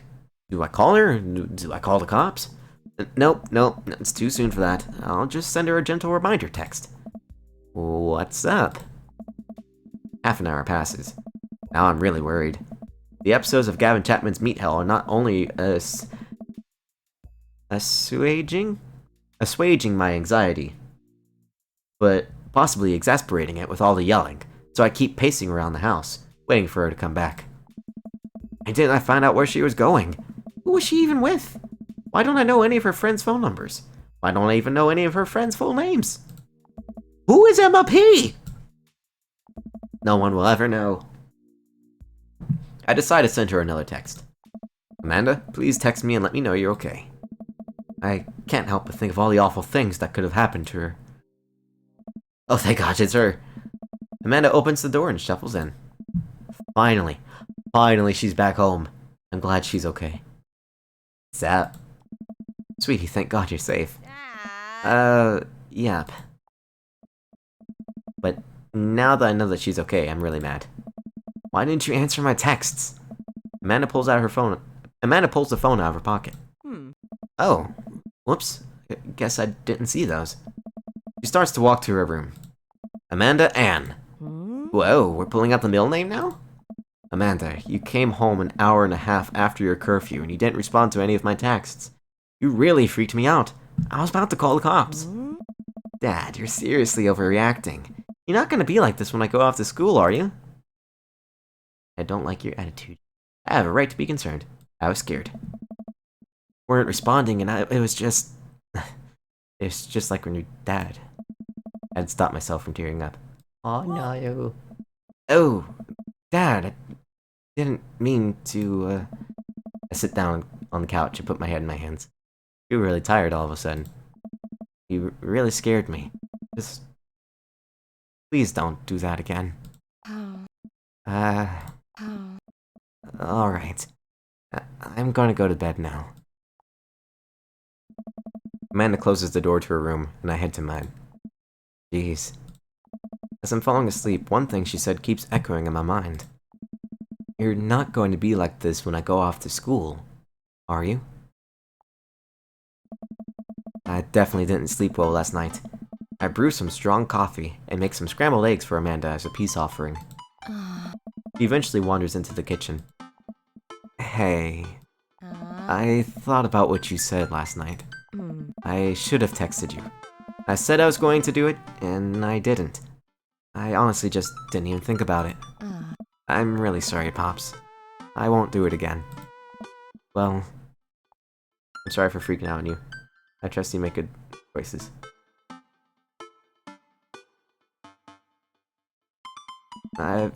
You're an adult now. I shouldn't have gotten so worked up. Team Tattoos? Team Tattoos? Team Tattoos. That has a nice ring to it. Team Tattoos. Amanda gives me a hug. Want some eggs? You know it. Sprinkle some cheese on them? I already did. Yeah. Bless you. Amanda scarfs down the eggs in the time it takes for me to wash the pan. Alright, I'm gonna go off to school. Smell you later. Oh, wait. One more thing before you go. What? What's Dad Book? It's a social media program. Wait. What? What's a social media platform? Oh no, we're not that old. Oh no. Excuse me. Dad, I have to go to school. Come on, Amanda, I'm an old man. I can't put together a Dad Book profile on my own. Alright, I'll help you sound interesting on the internet. Amanda spends the next couple minutes setting up my profile on Dadbook, which, as it turns out, is a place where dads can get together and talk about fatherhood. Alright, Pops, we gotta fill out your profile. Let's get some likes and dislikes. On a Friday night, you're most likely to... polish and sort my coin collection. No. Netflix and grill, baby. No. Fall asleep watching the History Channel. That sounds right. Torment my children with dad puns. Also sounds right. Sink into blissful oblivion. Sleep. I mean, it's technically Friday night now and I'm streaming, and that's not necessarily a choice, so I'll say fall asleep watching the History Channel. If you had one thing to take with you on a desert island, what would it be? My trusty grill. What are you gonna cook with? Who are you gonna cook? I mean, what are you gonna cook? Whoopsies. Cannibalism. The Lost Shaker of Salt. I hate that I know that reference. But, I'm in my 20s. I'm old enough for this. Yes, I am old enough to know that reference. Thank you. Castaway on DVD for instructional purposes. What are you gonna watch it with? A boat, obviously. Yeah. But then, these could be genie rules with this. You could say, oh, I'm gonna bring a boat. And they'd be like, okay, poof, you have your boat, but it has full of holes, it doesn't have the sail, and there are no oars. Congratulations, you have nothing. So I'm gonna say, I don't need anything. My survival skills have trained me for this day. We're gonna go snake. Colonel. What are your turn-ons? Oh. Strong dad arms. Tennis shoes with long white socks. I know some people are into that, but no. A well-manicured lawn. I'd rather have a sand garden. That way I won't have to cut it. Street smarts. I can go with street smarts. Top-tier grillmanship. What's with this guy in grills? And comfortable with crying. That's not my turn-on. I'd say street smarts. What did you want to be when you grew up? Honestly, I wanted to be a mailman when I was 5. I don't know why, I just really wanted to be a mailman when I was 5. But then it turned into animator. And now we shall see. Technical writer for manuals and instructionals. Nope. Salty boat captain. What does salty mean? What does that mean here? What could that mean? No. Pro skater who is also an astronaut. Oh yeah, I know the combo deals that children like to do. They're like, I want to be a nurse, but also I want to be a spaceman. Or, I want to be an archaeologist, but also president? President archaeologist. Like, they want to be everything under the sun. A good father. The president of space. I was just saying that, okay. But, good father. I want to be that too. What's your favorite movie genre? War documentaries. Sean Connery's entire filmography. Anything on Laserdisc.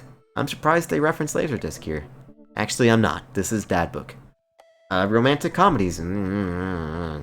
Whatever will make me cry. Old comedies that haven't aged well. Well, they're funnier to laugh at now because you're like, oh, we can't say that anymore.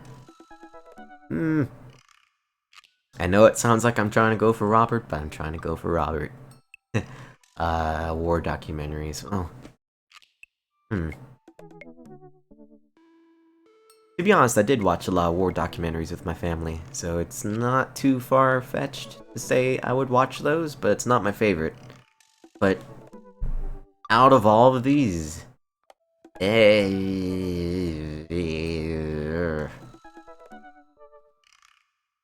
Well, to say anything on Laserdisc, that means there's few things on Laserdisc. So anything that you have on Laserdisc is your favorite? Let's go for that. What's your ideal date? Napping together. That's kind of cute. I'm sorry, that's good. Doing a 1,000-piece puzzle together. That's kind of nice. Eating a healthy dinner at 4 p.m. Look, I haven't had a dinner at 4 p.m. ever in my life. It's always 8 p.m. or even 10 p.m. That's my dinner. No, it's not this. Trying to geocache, but also getting hopelessly lost. Arson. That sounds fun. Being emotionally vulnerable, not fun. Napping. What do you never leave home without? A sensible cardigan. Never had a cardigan. My sick vape. Never had a vape. My book of word jumbles and a pen. I have had those a lot. A cool knife. I have a knife. I've had a knife as a Christmas gift for several years now, but I've never carried it because we left it in a box, and the box is unknown to me. I don't know where it is.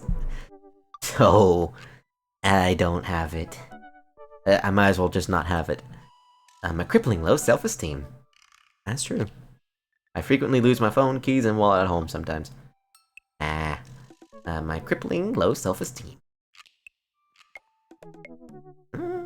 Between cool knife and my low self-esteem.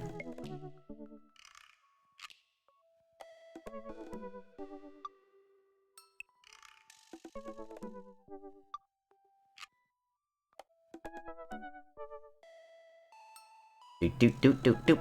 Okay, let's pick. Self-esteem. I spend a lot of time thinking about conspiracy theories. Sometimes, yeah.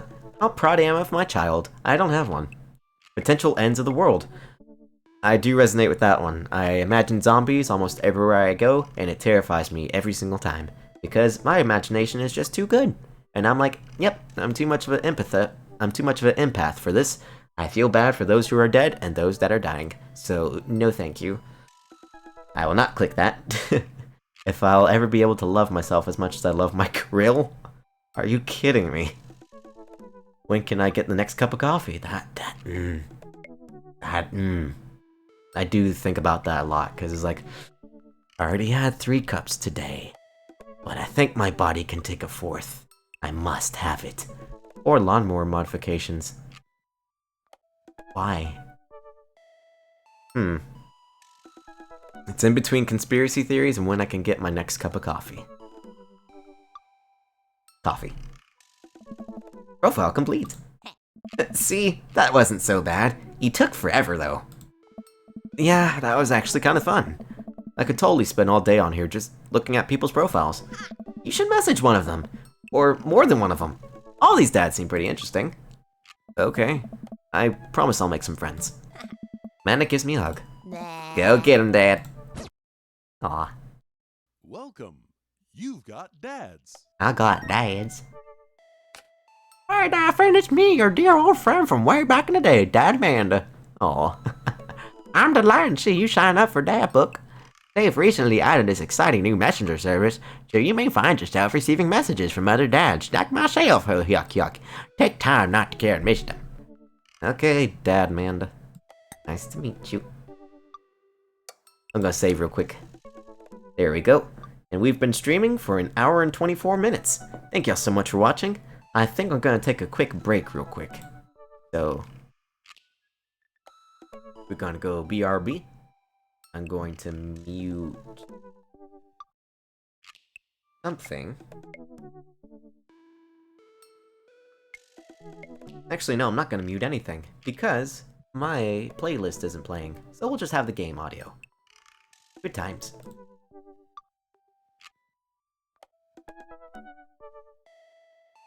Yeah, this is probably a good opportunity to go into an ad break.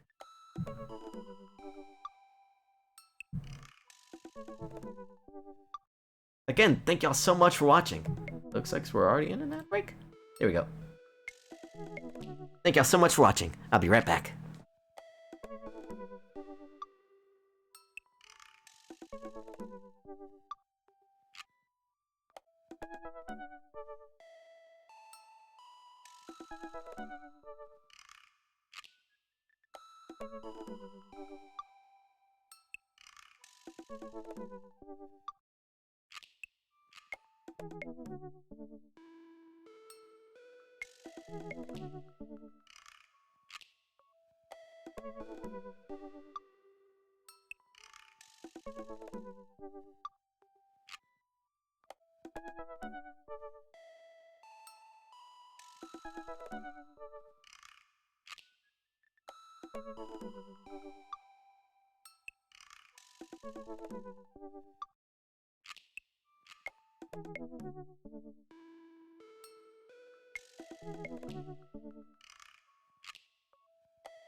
And we're back. Sorry about that break. Had to use the bathroom.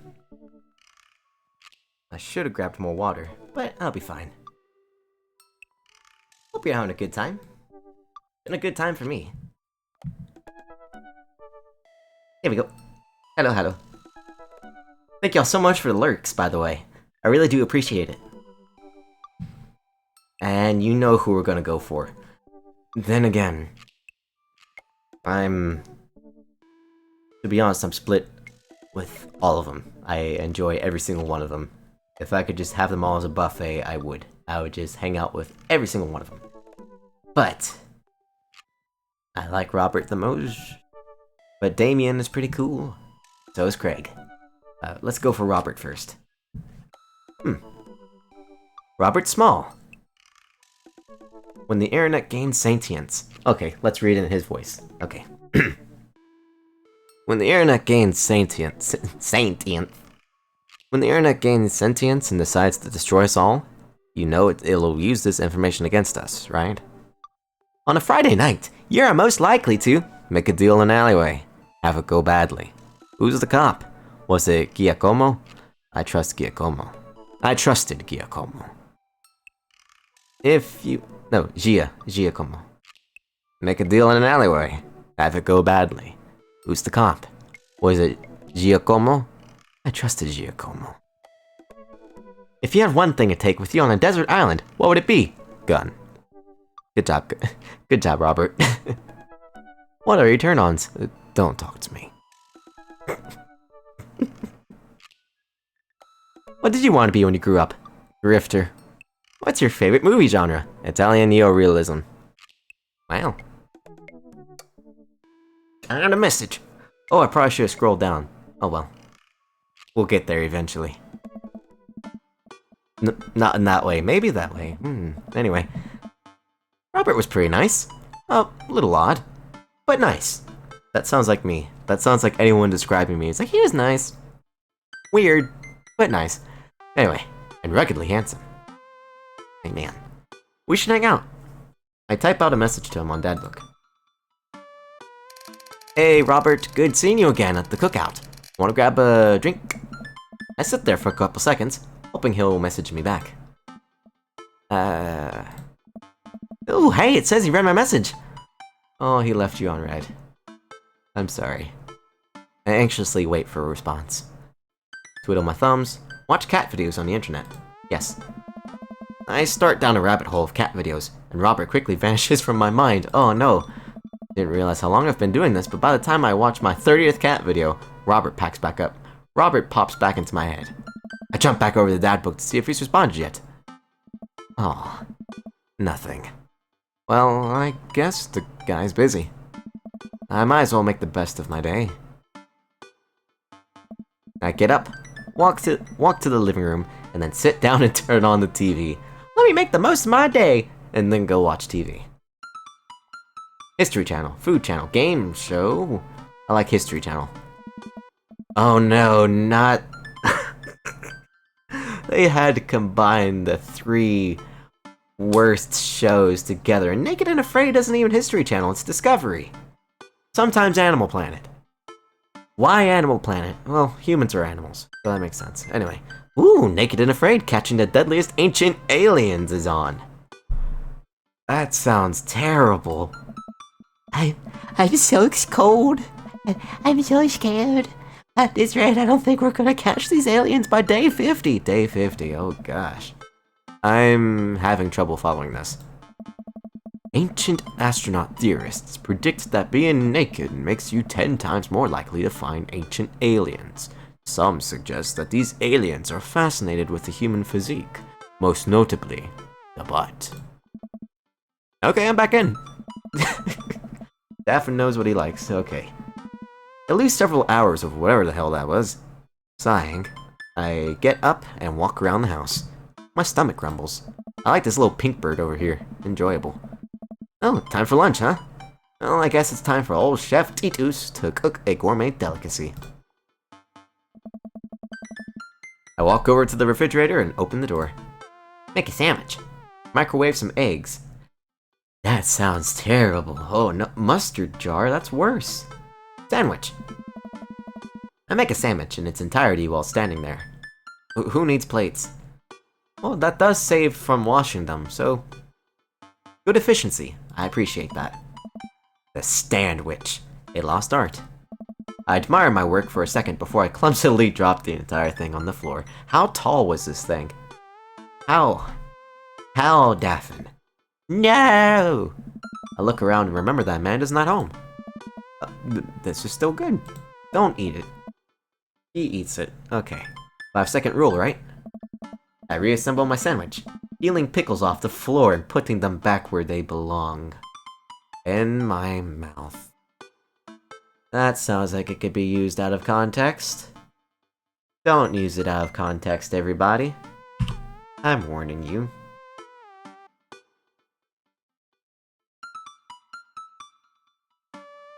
I'm looking at you, Clipper. I reassemble my sandwich. I said that. Wait, I'm a wreck. I finished my snack. Oh, that's a snack. And walk around the house some more. Bored. When's Amanda coming home? Oh, I just remembered something. When we were packing up the old house, we found an old basketball hoop that would hang off of a door. It would really bring the living room together. I wonder where I put that.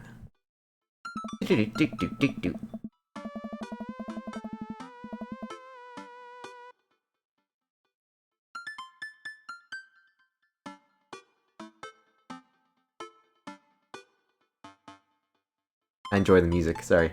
And I got a text. I spend a couple minutes poking around the new place until I find it. After installing it above one of the doors in the living room, I'm ready to dunk. Come on and slam. Ah, poor Daphne.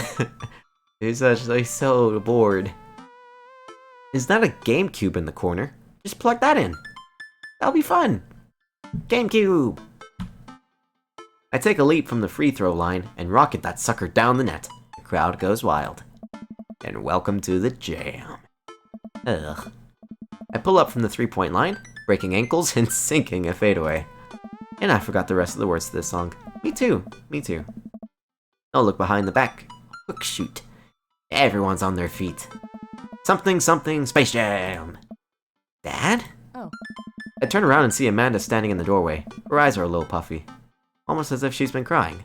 Oh no, Amanda! Hey, Amanda Panda. You alright? I'm fine. I'm fine. Sorry. What are you doing? I, found a hoop. and I'm taking it to the hole. Huh. Pass me the rock. Laser the ball to Amanda. Granny toss that apple. Put up a brick. I'll granny toss it. I lead the league in blocks. Set the record for rebounds in my rookie year. Think you can handle this? Huh. What's a rebound? Oh, when someone misses a shot and the other players try to retrieve it. That's a, just kidding. Amanda zigzags past me and tips a layup into the hoop. Art of war, bitches. Good job, Amanda. Amanda, language. Sun Tzu didn't care about language. I would argue that Sun Tzu cared very much about language, so, once you write something as timeless as the art of war, then you're allowed to swear. Amanda sticks out her tongue and dunks for another 2 points. But seriously though, are you okay? You look like you've been crying. Oh, dude, I'm cool. I just saw, like, this really cute dog on the way home, and it let me pet its belly. I couldn't contain my emotions. Are you sure that's all you're upset about? You have to tell me what's actually wrong. Are you sure that's all you're upset about? Aw. I'm glad we're bonding with Amanda, that's great. If there's, anything going on, I just want you to know that I'm here for you. And I'll always be here for you. Whenever you need a shoulder to cry on or a strong dad to go kick someone's butt, I'm only a phone call away. Thanks, Popsicle. I appreciate it. Huh.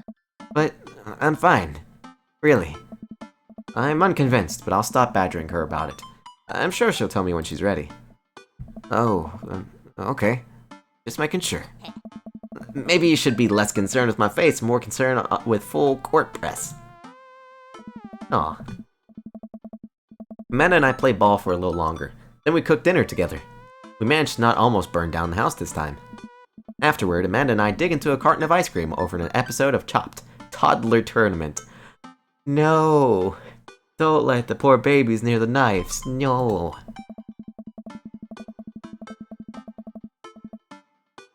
This is the toddler speaking? What you have in front of you is a molecularly deconstructed sweet potato with a brown sugar demi-glace with creme au fraiche, of course. This is literally a jar of baby food. The toddler immediately bursts into tears. Aww. Are we bad people for watching this? Yes. Just then, my computer dings. Can a computer ding? Sure. Huh? What's that? Oh, you probably just got a message. Amanda and I walk over to the computer and check that book. It's a message from Robert. You up? You up? What does that mean? It means what you doing. What am I doing? You're just chilling. You're just chilling. I'm just chilling. I'm watching television with my daughter. Just working on my motorcycle. I'm just chilling. I type back, just chilling. Amanda deletes the G and hits send. Just chillin'. It'll make you look cooler. A couple moments pass by. Another message pops up. Alright. Wanna grab a drink? Oh hey, that means he wants to hang out! I know what that means, Amanda. But it's kinda late. Come on, Pops, live a little. I am living. With ice cream. And traumatized toddlers. These are some intelligent toddlers if they're talking about all these cooking terms, jeez. Well, it's your life, but I think you'd have a lot of fun tonight. You are trying to get to know the neighbors better, aren't you? Fine. I type back a message to Robert asking him for details, and he tells me to meet him at Jim and Kim's. Well, don't wait up for me. I never do. I throw on a nice jacket and run out the door. It's only a short walk to Jim and Kim's, and it's a beautiful night. I walk into the bar and see the usual crowd of barflies, drinking beer and watching sports. I spot Robert at the back of the bar and wave hi as I walk over. Hey man, how's it going? He'll tell me after I save. And check on my phone.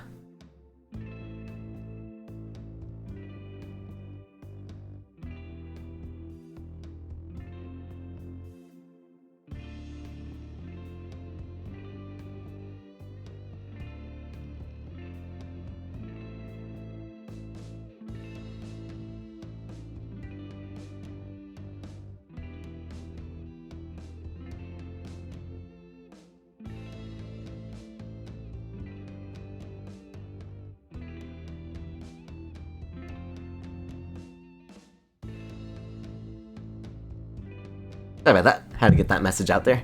Oh no! I have a little wrist plush for my mouse wrist. That what you call a right hand? Yes, my mouse wrist. Yeah, I've been hurting my hand a lot on this desk, not having any sort of rest. Anyway, that's boring. Sorry about that. Hey man, how's it going? Hey buddy. Ahoy there, Skipper. Oh, Robert and Mary are here. Uh-oh. I brought Mary along. Figured we'd need a drinking buddy. Ah man, I was excited to get to know Robert a little better. Now I have to deal with this weird married lady making passes at me. Oh no. Don't look so scared, kiddo. We're just having a drink. Mary, you've probably had 5. Yeah. Speaking of which, I think it's time for the first round. What are you having? Beer, something tropical, whiskey straight up. Let's try that. A dad after my own heart, huh? Sorry. Robert orders 3 shots of whiskey and passes them between us. Well, this wasn't how I was expecting my night to be going. Here's to bad decisions and relaxed moral values, fellas. What have I gotten myself into? We all knock back the shots. I almost choke on the whiskey as it burns down my throat. Holy hell, that was a kick. I look over at Robert and Mary, who seem like old pros at this. I'm sure they are. Robert grabs his jacket and throws it on. Let's get marching. What? The night's young, Chief. Come on, we're bar hopping. Oh. Alright. Never done that, but okay. We leave the bar and start walking down the street. I still don't know this area of town very well, so I just follow Robert. So, where are we heading? Irish I were drinking. It's an Irish pub. That's a good name. That is a good name. A good pun is the whiskey to my heart. Come on. Ugh. Puns are the lowest form of humor, Daphne. Try harder. Ouch, am I gonna be the butt of the joke all night? Jesus, Mary, put your fangs away for a second. Thank you, Robert. Save me. Anyway, we walk into Irish I were drinking. I still like that name. The bar is pretty much the same as Jim and Kim's, except for the old-timey Irish memorabilia on the wall. I have been to a couple bars like this. I really enjoy the look of these. They are very nice. It's like the coziest way to drink somewhere. I don't like the dive bars that are very sketchy, because they're sketchy. Anyway. Next round. What are you having? Whiskey hasn't failed me yet. Beer might be good. I'm trying to remember the method here. Beer before wine, you're fine. Wine before beer, sorry dear. There isn't a fancy rhyme for liquor. Whiskey is risky, that's my rhyme. Do they make fruity Irish cocktails? No, they don't. They might, actually, but no. I'm gonna stick with whiskey. Oh! Let's do it! He's gotta make the snake grunts. Robert orders 3 more glasses of whiskey, and we post up in a garish green booth. Garish? Garish green booth. Mary slides in and sidles up next to Robert, which makes me breathe a sigh of relief. That actually makes me uneasy. Let's sip this one, why don't we? Suit yourself. Mary immediately downs her shot in one gulp and burps loudly. Oh, that'll put hair on your chest. You are truly the paragon of grace and beauty. Mary grabs my drink and sips on it. Mary, no! Hey! Daphne, be a dear and get us another round, will ya? Hey. I don't know how to process this evening at all. I get up and order another round of drinks from the bartender. As I head back, I see Mary and Robert having a lively conversation. Robert roars with laughter. I don't think I've ever seen the guy smile, let alone laugh. I take a seat across the booth from them and pass out the drinks. So Edith's kids snuck some pot brownies onto the table at last bake sale, right? And I spot that little hemp sweat-shirted gremlin in the act. So I go up to Edith with a baggie, and I'm about to tell her when all of a sudden she just freaks out at me. You're ruining the bake sale, she says. I should have been PTA president. Your roots are bad and blah, blah, blah. So what'd you do? I told her to have a brownie and that everything was gonna be fine. They both erupt in laughter. I politely follow along with the story. I kinda laugh at that too.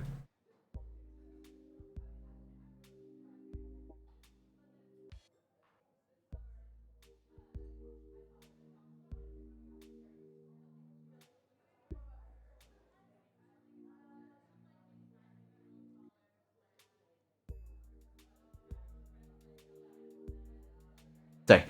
Alright, they both erupt in laughter. I politely follow along with the story. She ate 3.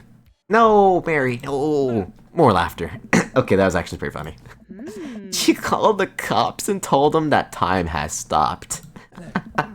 Mary looks directly at me. Oh no. Do you smoke weed? What? You know, the devil's lettuce. I have 2 big fat blunts in my purse right now. Wanna blaze? What? No! I am a law-abiding citizen. You with the feds? I worked hard for what I have, and no 2-bit corner boy is gonna drop the dime on me. So you take what you're pushing somewhere else, and I'll keep running my business the way I want it run. Huh. What? Remember, come at the king, you best not miss. Jesus, kid, dial it back. Oh, I got it! Oh. Sorry.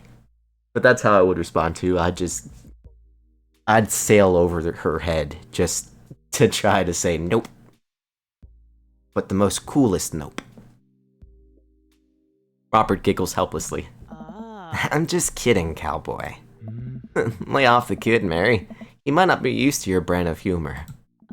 Fine, fine. We sit around and sip our drinks, people watching and cracking jokes. After a little bit of time, I begin to warm up to Mary. Her jokes seem more funnier and much less scary. But it seems like she's not going anywhere anytime soon. I just wanted some alone time with Robert. Wonder if I can get her to leave somehow. Isn't Joseph wondering where you are? No. Lots of eligible battler. No!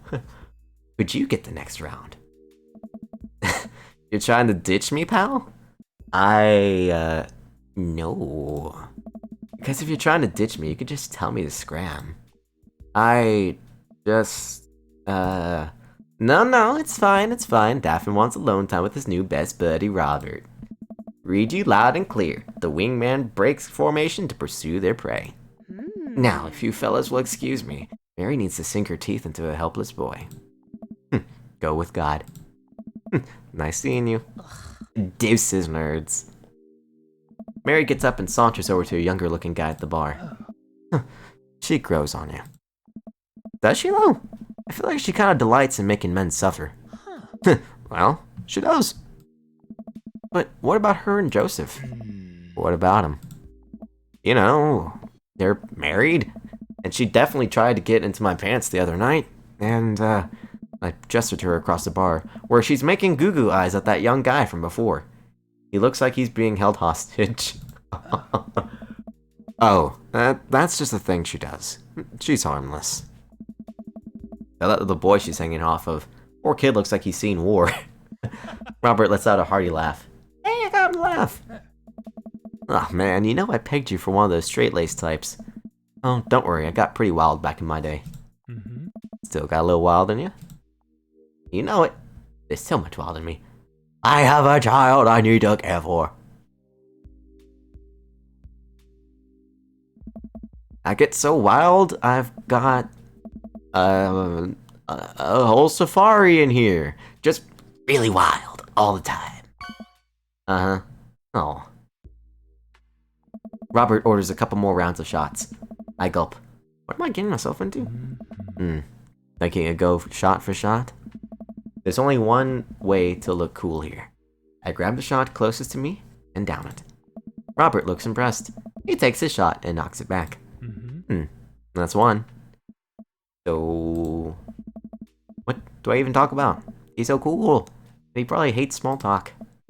So our things. I hate small talk. Okay. Too many people, and this isn't necessarily you, but too many people think that they have to fill the dead air with noise. Personally, I think they're afraid of the silence, or they're afraid of what the other person is going to think of the silence.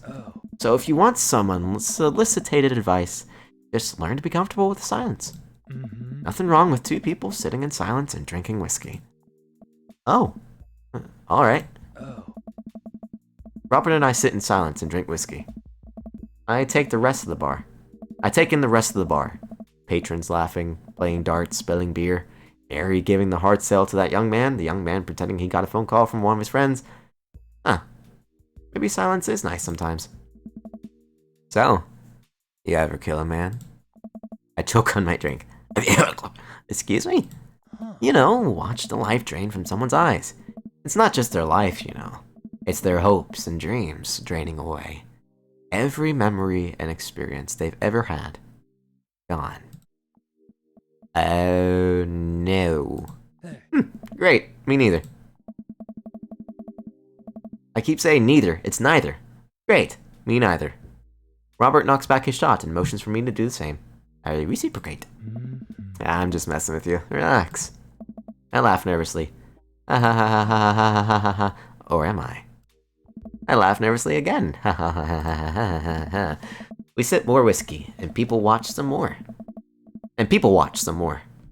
Mary has her sights set on another man after the other one excused himself to the bathroom, and I assume crawled out the window. Gosh, this whiskey's hitting me hard. You betcha. Robert gets up out of the booth, shouldering his jacket. Let's roll! Sorry, whiskey, inside voices. Let's roll! Wait, what about Mary? Brother, Mary's gonna be just fine. I look over at Mary, who's lying on the bar in front of some poor sap. She's singing happy birthday to him while he insists that it's not his birthday. Good job, Mary. We make our way out of the bar and back onto the street. I'm trying my hardest not to stumble, but man, that sidewalk is just coming right at me. I hope Robert doesn't notice me tripping over my own feet like this is the first time I've ever been drunk. So, where to? You'll see. I follow Robert through street lamp spotlights until we eventually arrive at a run-down strip mall. There's a beauty salon, a sex shop, a computer repair store that looks like it's been closed for 10 years, and finally, a liquor store. Wait here. I'll be right back. After a minute, Robert returns with 2 wine bottles in brown paper bags. He hands one to me. Cheers. He sits on the curb and drinks. He motions for me to do the same. This is really not where I expected the night to go. I take a sip. White Zinfandel? What? Nothing. I just wasn't expecting... It is delicious, fruity, and refreshing. Don't judge me. I start to say something, think of his lecture about valuing silence earlier, and stop. I sip on my wine and watch cars drive by. Let's throw rocks at shit. What? Robert suddenly hurls a rock at a stop sign. Stop sign? The sake has really hit me tonight. Delicious. Water time.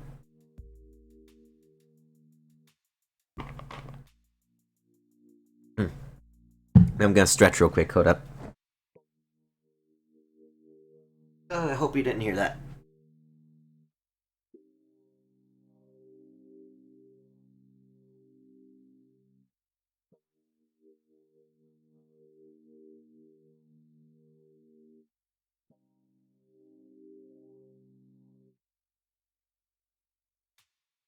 I feel like an old dog when trying to stretch sometimes.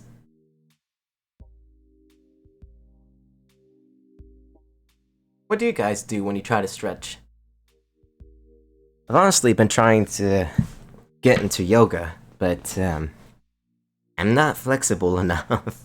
I've always been an awkward, stout penguin that can't do anything flexible, so I really want to change that, especially since I'm growing older. Anywho, Robert suddenly hurls a rock at a stop sign. The ding echoes through the empty parking lot. That felt good. He presses a stone into my free hand. Oh hey Spunky, I should really get back into yoga. It'll help you make more flexible over time. Yeah, that's what I've seen. I've tried doing like beginner yoga sessions, but unfortunately it seems like most videos, most videos seem to be, female-centered. Like, I rarely seen, like a guy doing yoga instruction. And I guess that just makes me more comfortable when I'm being taught by another guy, you know? I don't know, I guess that's just me. Anyway. Now you try. I don't know. With feeling. Look at the rock in my hand, and look at the stop sign. Back at the rock, back at the stop sign. I know what has to be done. I got a problem with authority. I'm sorry. This one's for you, Pappy. Oh no! I have unresolved resentment towards my father, and I'm going to express it through property damage. I hurled a rock at the stop sign. It sails over the stop sign, right into the window of a parked car, leaving a crack. Oh no. Huh? Dude, run! That's not what it sounds like. Dude, run. No, still not him. I think Solid Snake. Colonel, dude, run. Close enough. Oh, true. I bet there's got to be at least one niche YouTube channel out there with a guy instructor. There is one. That's the one I used when I had to do an instruction course for school, for college. And it was very niche, and it was very awkward, and I didn't like how he taught at all. He just gave me very creepy, almost, what's that guy from Family Guy? Hey, Sonny. That guy. It was almost like those kind of vibes, and I didn't like it at all. But I had to do it because he taught yoga, so there we go. And he was outside his house too, and it was on like a lakefront, so yeah, it was very oof. Anyway, I leap up and dart towards the nearest alley. Wine in hand. Good job. I can hear Robert's footsteps behind me. Herbert the pervert, yeah, he sounded like that. That was the kind of vibes I was getting from him. That's... ugh. Anyway, I don't remember the channel name. I think I blotted it out of my memory on purpose. After I'm sure I'm far away enough from the cracked window that I am no longer culpable for this heinous crime, I stop to catch my breath. Maybe we strike rock throwing from the to-do list. Agreed. Ugh. Suddenly, my stomach growls. Oh man, I am starving. Let's get pizza. I can't argue with that. Where's good around here? Actually, I don't even care if it's good. We just need to be edible and in my mouth in the next 5 minutes. I know just the place. I follow Robert through a maze of alleys and side streets, till we eventually end up in the front of a tiny hole-in-the-wall pizza joint. Bright neon red sign reads, Pete's Pizza's Pizza. Pete's Piece a Pizza. Also a good name, ironically. Ta-da! I can see a few exhausted-looking workers behind the counter, tossing dough and pulling piping hot pizzas right out of the stone ovens. My stomach rumbles again. That actually sounds good. We go up to the counter and get ready to order. Can I get 2 slices of Hawaiian pizza? Oh wait, Daphne, you're cool with pineapple on your pizza, right? Of course, you know. I don't know how to respond here. I want to say, let's say of course, because I've never tried it before. I've never tried it before, so I'm tempted. We wait a minute for our pizza to come out of the oven. I'm practically drooling at the smell. The cashier hands us each a giant slice on a paper plate so saturated with grease that I'm worried it will fall apart. Oh, that's bad. We take our pizzas outside and wander through the alleyways as we eat. I take a bite. Absolutely delicious. Pineapple is truly the best pizza topping. You said it. Man, I feel way better now. You and me both. We hear noise coming out of a slightly ajar door in the alleyway. Robert looks at me excitedly. Got any more of that wild in you? You betcha. I'm so tired, but I love my daughter and I should go home to make sure that she's alright. I'm fine. You betcha. Ow! Anyway, good on ya. Robert and I slide the door open and peek inside. It's completely dark except for some flickering light. We slowly creep forward, cautious not to be heard or seen. Saving that real quick. Looks like we've been streaming for 2 hours. It's actually one of my longest streams. Wowzers. I'm just having too much fun. Thank y'all so much for hanging out with me and hearing my random ramblings and my stretch noises. Sorry about that. Oh, it's a movie theater. Oh, shush. Don't shush me so loud. Shh. We come to the end of the hallway and find ourselves standing in front of a movie screen. Oh, this suddenly makes sense.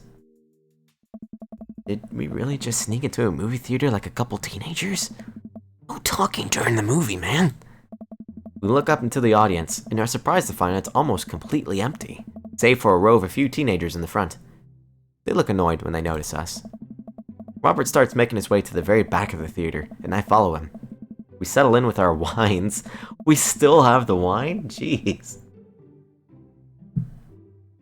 Okay, with our wines, and try to make sense of this movie. It's a romantic comedy, I think. A young man is frantically trying to get through New York to find the woman that he's finally realized he's in love with. Kiss already! There's nobody to kiss yet. You want him to kiss the taxi driver? Hell yeah. My man. The kids down the way notice us heckling. One of them speaks up. Hey man, keep it down. Hey Ernest. Oh damn, it's that Ernest Hemingway, Hugo's kid. Ernest! Hey Ernest, I know you! It's me, your neighbor! Hi. Ernest turns back around embarrassed. Suits him right. Anyway, I turn back to Robert. Did he kiss anyone yet? It turns out that yes, he already did kiss someone. He made his way out of a tiny island near New York to profess his love for a woman for some reason he knew would be there. She tells him that they hit the jackpot. He said that they had, but I think there was some subtext I'm missing here. Boo, love is dead. Shut up, it's beautiful. Oh, good job, Ernest. I believe in you now. I didn't like you before, but you're just the hopeless romantic you're the closeted hopeless romantic. Everyone else around you is just like, hey, yeah, love's dead, bruh. And you're like, no, love is beautiful. Good job, Ernest. Oh no, Daphne, don't join. No, you shut up, bruh. Ernest crumples. Poor Ernest. The credits start to roll. I stand up. Robert immediately pulls me back down. Oh, good job, Robert. Hundreds of people worked very hard to make this film happen, and you're just gonna sit here and appreciate them. Okay. Look at that. Elizabeth Shelton. She worked really hard. I bet she did lots of good, wardrobe design. Yeah, thank you, Elizabeth Shelton, for this beautiful film-going experience. And, Pete Anders. Catering. Bet a bunch of people said they could have the energy to do their jobs. What a guy. We let the credits roll by while Robert individually thanks every member of the crew. Once it's finally over and he makes sure no animals were harmed in the making of this film. Good job, Robert. We leave the movie theater. We stumble into the theater parking lot, polishing off the rest of our wine. Jeez. Hey, assholes. Out of nowhere, a rock flies through the air and hits me on the knee. My knee! What the hell? Ernest and his friends stand in the alleyway, blocking our exit. Oh, what do you guys want? Why'd you go and throw a rock at my knee? This is my good knee! My orthopedist is going to be pissed. Not my orthopedist. Ernest tosses another rock up and down in his hands. What's wrong with this kid? You ruined my theater-going experience. Now you have to pay. Oh. Well, I don't have any cash on me right now, and, movies got really expensive. Ernest hucks another rock at my other knee. I'm able to jump out of the way, but I didn't properly stretch before physical activity, and I'm probably gonna feel super sore in the morning. We ruined it for you? That movie was pretty crappy in the first place. Hey! You take that back! That was a beautiful love story with real, genuine acting. You call that good acting? What classicist mainstream... Let's try this again. You call that good acting? What classicist mainstream slop have you been served your entire life? What? Have you ever even seen any Michael Powell? A Matter of Life and Death? 1946? Easily the toughest 5 minutes of love you'll ever witness.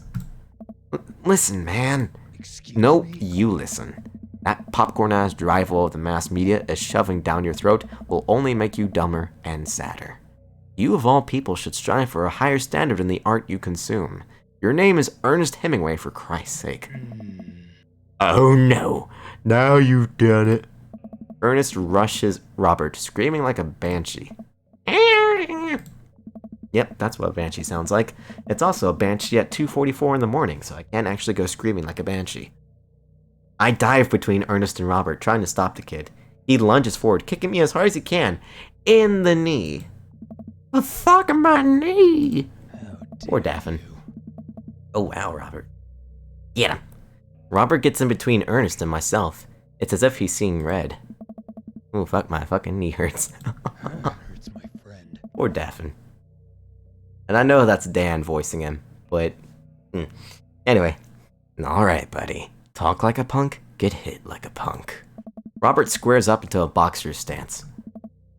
Queensberry rules. 3-minute rounds with 1-minute rests in between. No low blows, fish hooks, J grabs, or high blows. What? And don't even think about pulling an illegal turnstile. That's an automatic deduction of 3 points. Excuse me? You'll have to designate a second if you're unable to fulfill your role as main duelist. One of your friends over there looks like he has enough youthful vivacity to handle it. Hey man, I don't want to get dragged into it. That movie sucked. It's too late, man. You two are bloodbound. He dies, you die. Sorry, I don't make the rules. Talk to Queensberry. We're just, gonna go. Ernest and his friends rarely back away. Robert calls after them. The Queensberry Association will hear about this and consume better content. Once the teens are safely out of earshot, Robert turns to me. Were you about to actually fight that kid? Are you kidding me? I would never hit a child. That would be despicable. You throw the rules at them, though, they would always bolt. Nobody wants a Queensberry sanctioned throwdown. But full disclosure, I made half of that up. Wow. See, you didn't even have to know the rules. You just make them up. Come on, let's get out of here. Robert and I cool down a bit as we walk back to the neighborhood. I'm so sorry. I get really into the art of filmmaking when I drink. It's okay. I think it's cool how much you like movies. To be honest, I don't know a lot about them myself. Buddy, I got so much to show you. You ever seen any Sam Fuller?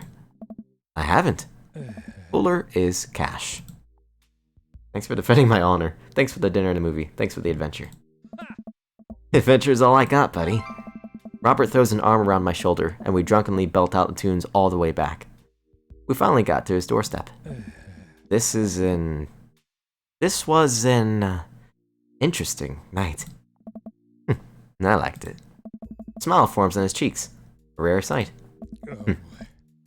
Let's hang out again soon, yeah? Yeah. I linger there for a second, swaying drunkenly in the night breeze. Robert claps me on the shoulder. Night, bud.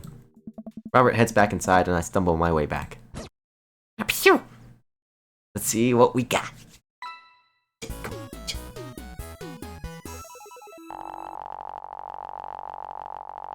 Look at it go! What? Where'd my pants go? I don't know, Robert. I'm not gonna look for them. Anyway, we got S rank. I thought we were just gonna get an A, but nope, we did. Knife. Okay. While I'm doing my afternoon word jumbles, I hear the mail truck pull through the cul-de-sac. I wonder if we got any coupons today. And I wonder when this stream will end. That's actually right now, at 2 hours and 11 minutes. Thank y'all so much for watching this, and playing this game with me. This has actually been really fun. I really don't want to stop, but I must, because it is sleepy times. Thank y'all so much for hanging out with me, and lurking too. I truly I truly appreciate every single lurker that is here. Thank you, thank you. Alright, so... I guess we could do a chatting stream. I don't know what that red X is. Did I seriously? Hold on. Switch. Switch. Huh. I didn't turn that off. Wow. I just noticed that. Sorry about that. I didn't turn off the little side thing that the VTuber program has. So, thankfully, that was always out of sight. So, you didn't have to see any of that. But thank y'all so much for hanging out with me. By the way, here's Tetu here. Hoot hoot. It's actually more of a plush of me because I'm Tetu. I am DapperTetu, by the way. Nice to meet you. Yeah, I'm not sure what there's to chat about now. I kind of went through random ramblings throughout the game. So... not sure what to talk about. Yeah, I really just don't want to go to sleep, to be honest. Bedtime is for the week. And by the week, I mean Monday, Tuesday, Wednesday, Thursday, Friday. Yeah. But yeah, honestly, I guess I should end the stream. Because we're no longer playing the game. At least not for now. That'll be for another stream. But for now, I really should say goodnight to every single one of you. Thank you again so much for being here with me.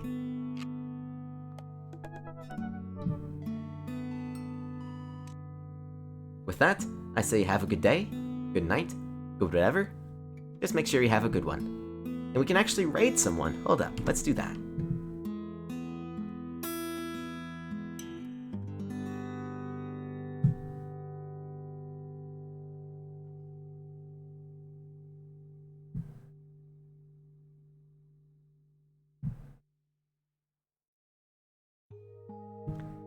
Let's see who we can raid. Let's see. Diffuse Moose is doing Midnight Ghost Hunt. Obst is doing Animal Crossing.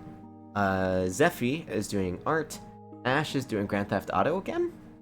Huh. Well, Animal Crossing is nice and chill. Let's go for them. They're also a really sweet guy, so be sure and go show Obst some love. Thank you all again so much for hanging out with me, and I hope you have a really good time. Thank you again. I keep saying thank you, but I really mean it. Thank you, thank you, thank you. And it looks like we're ready to raid now. Goodbye!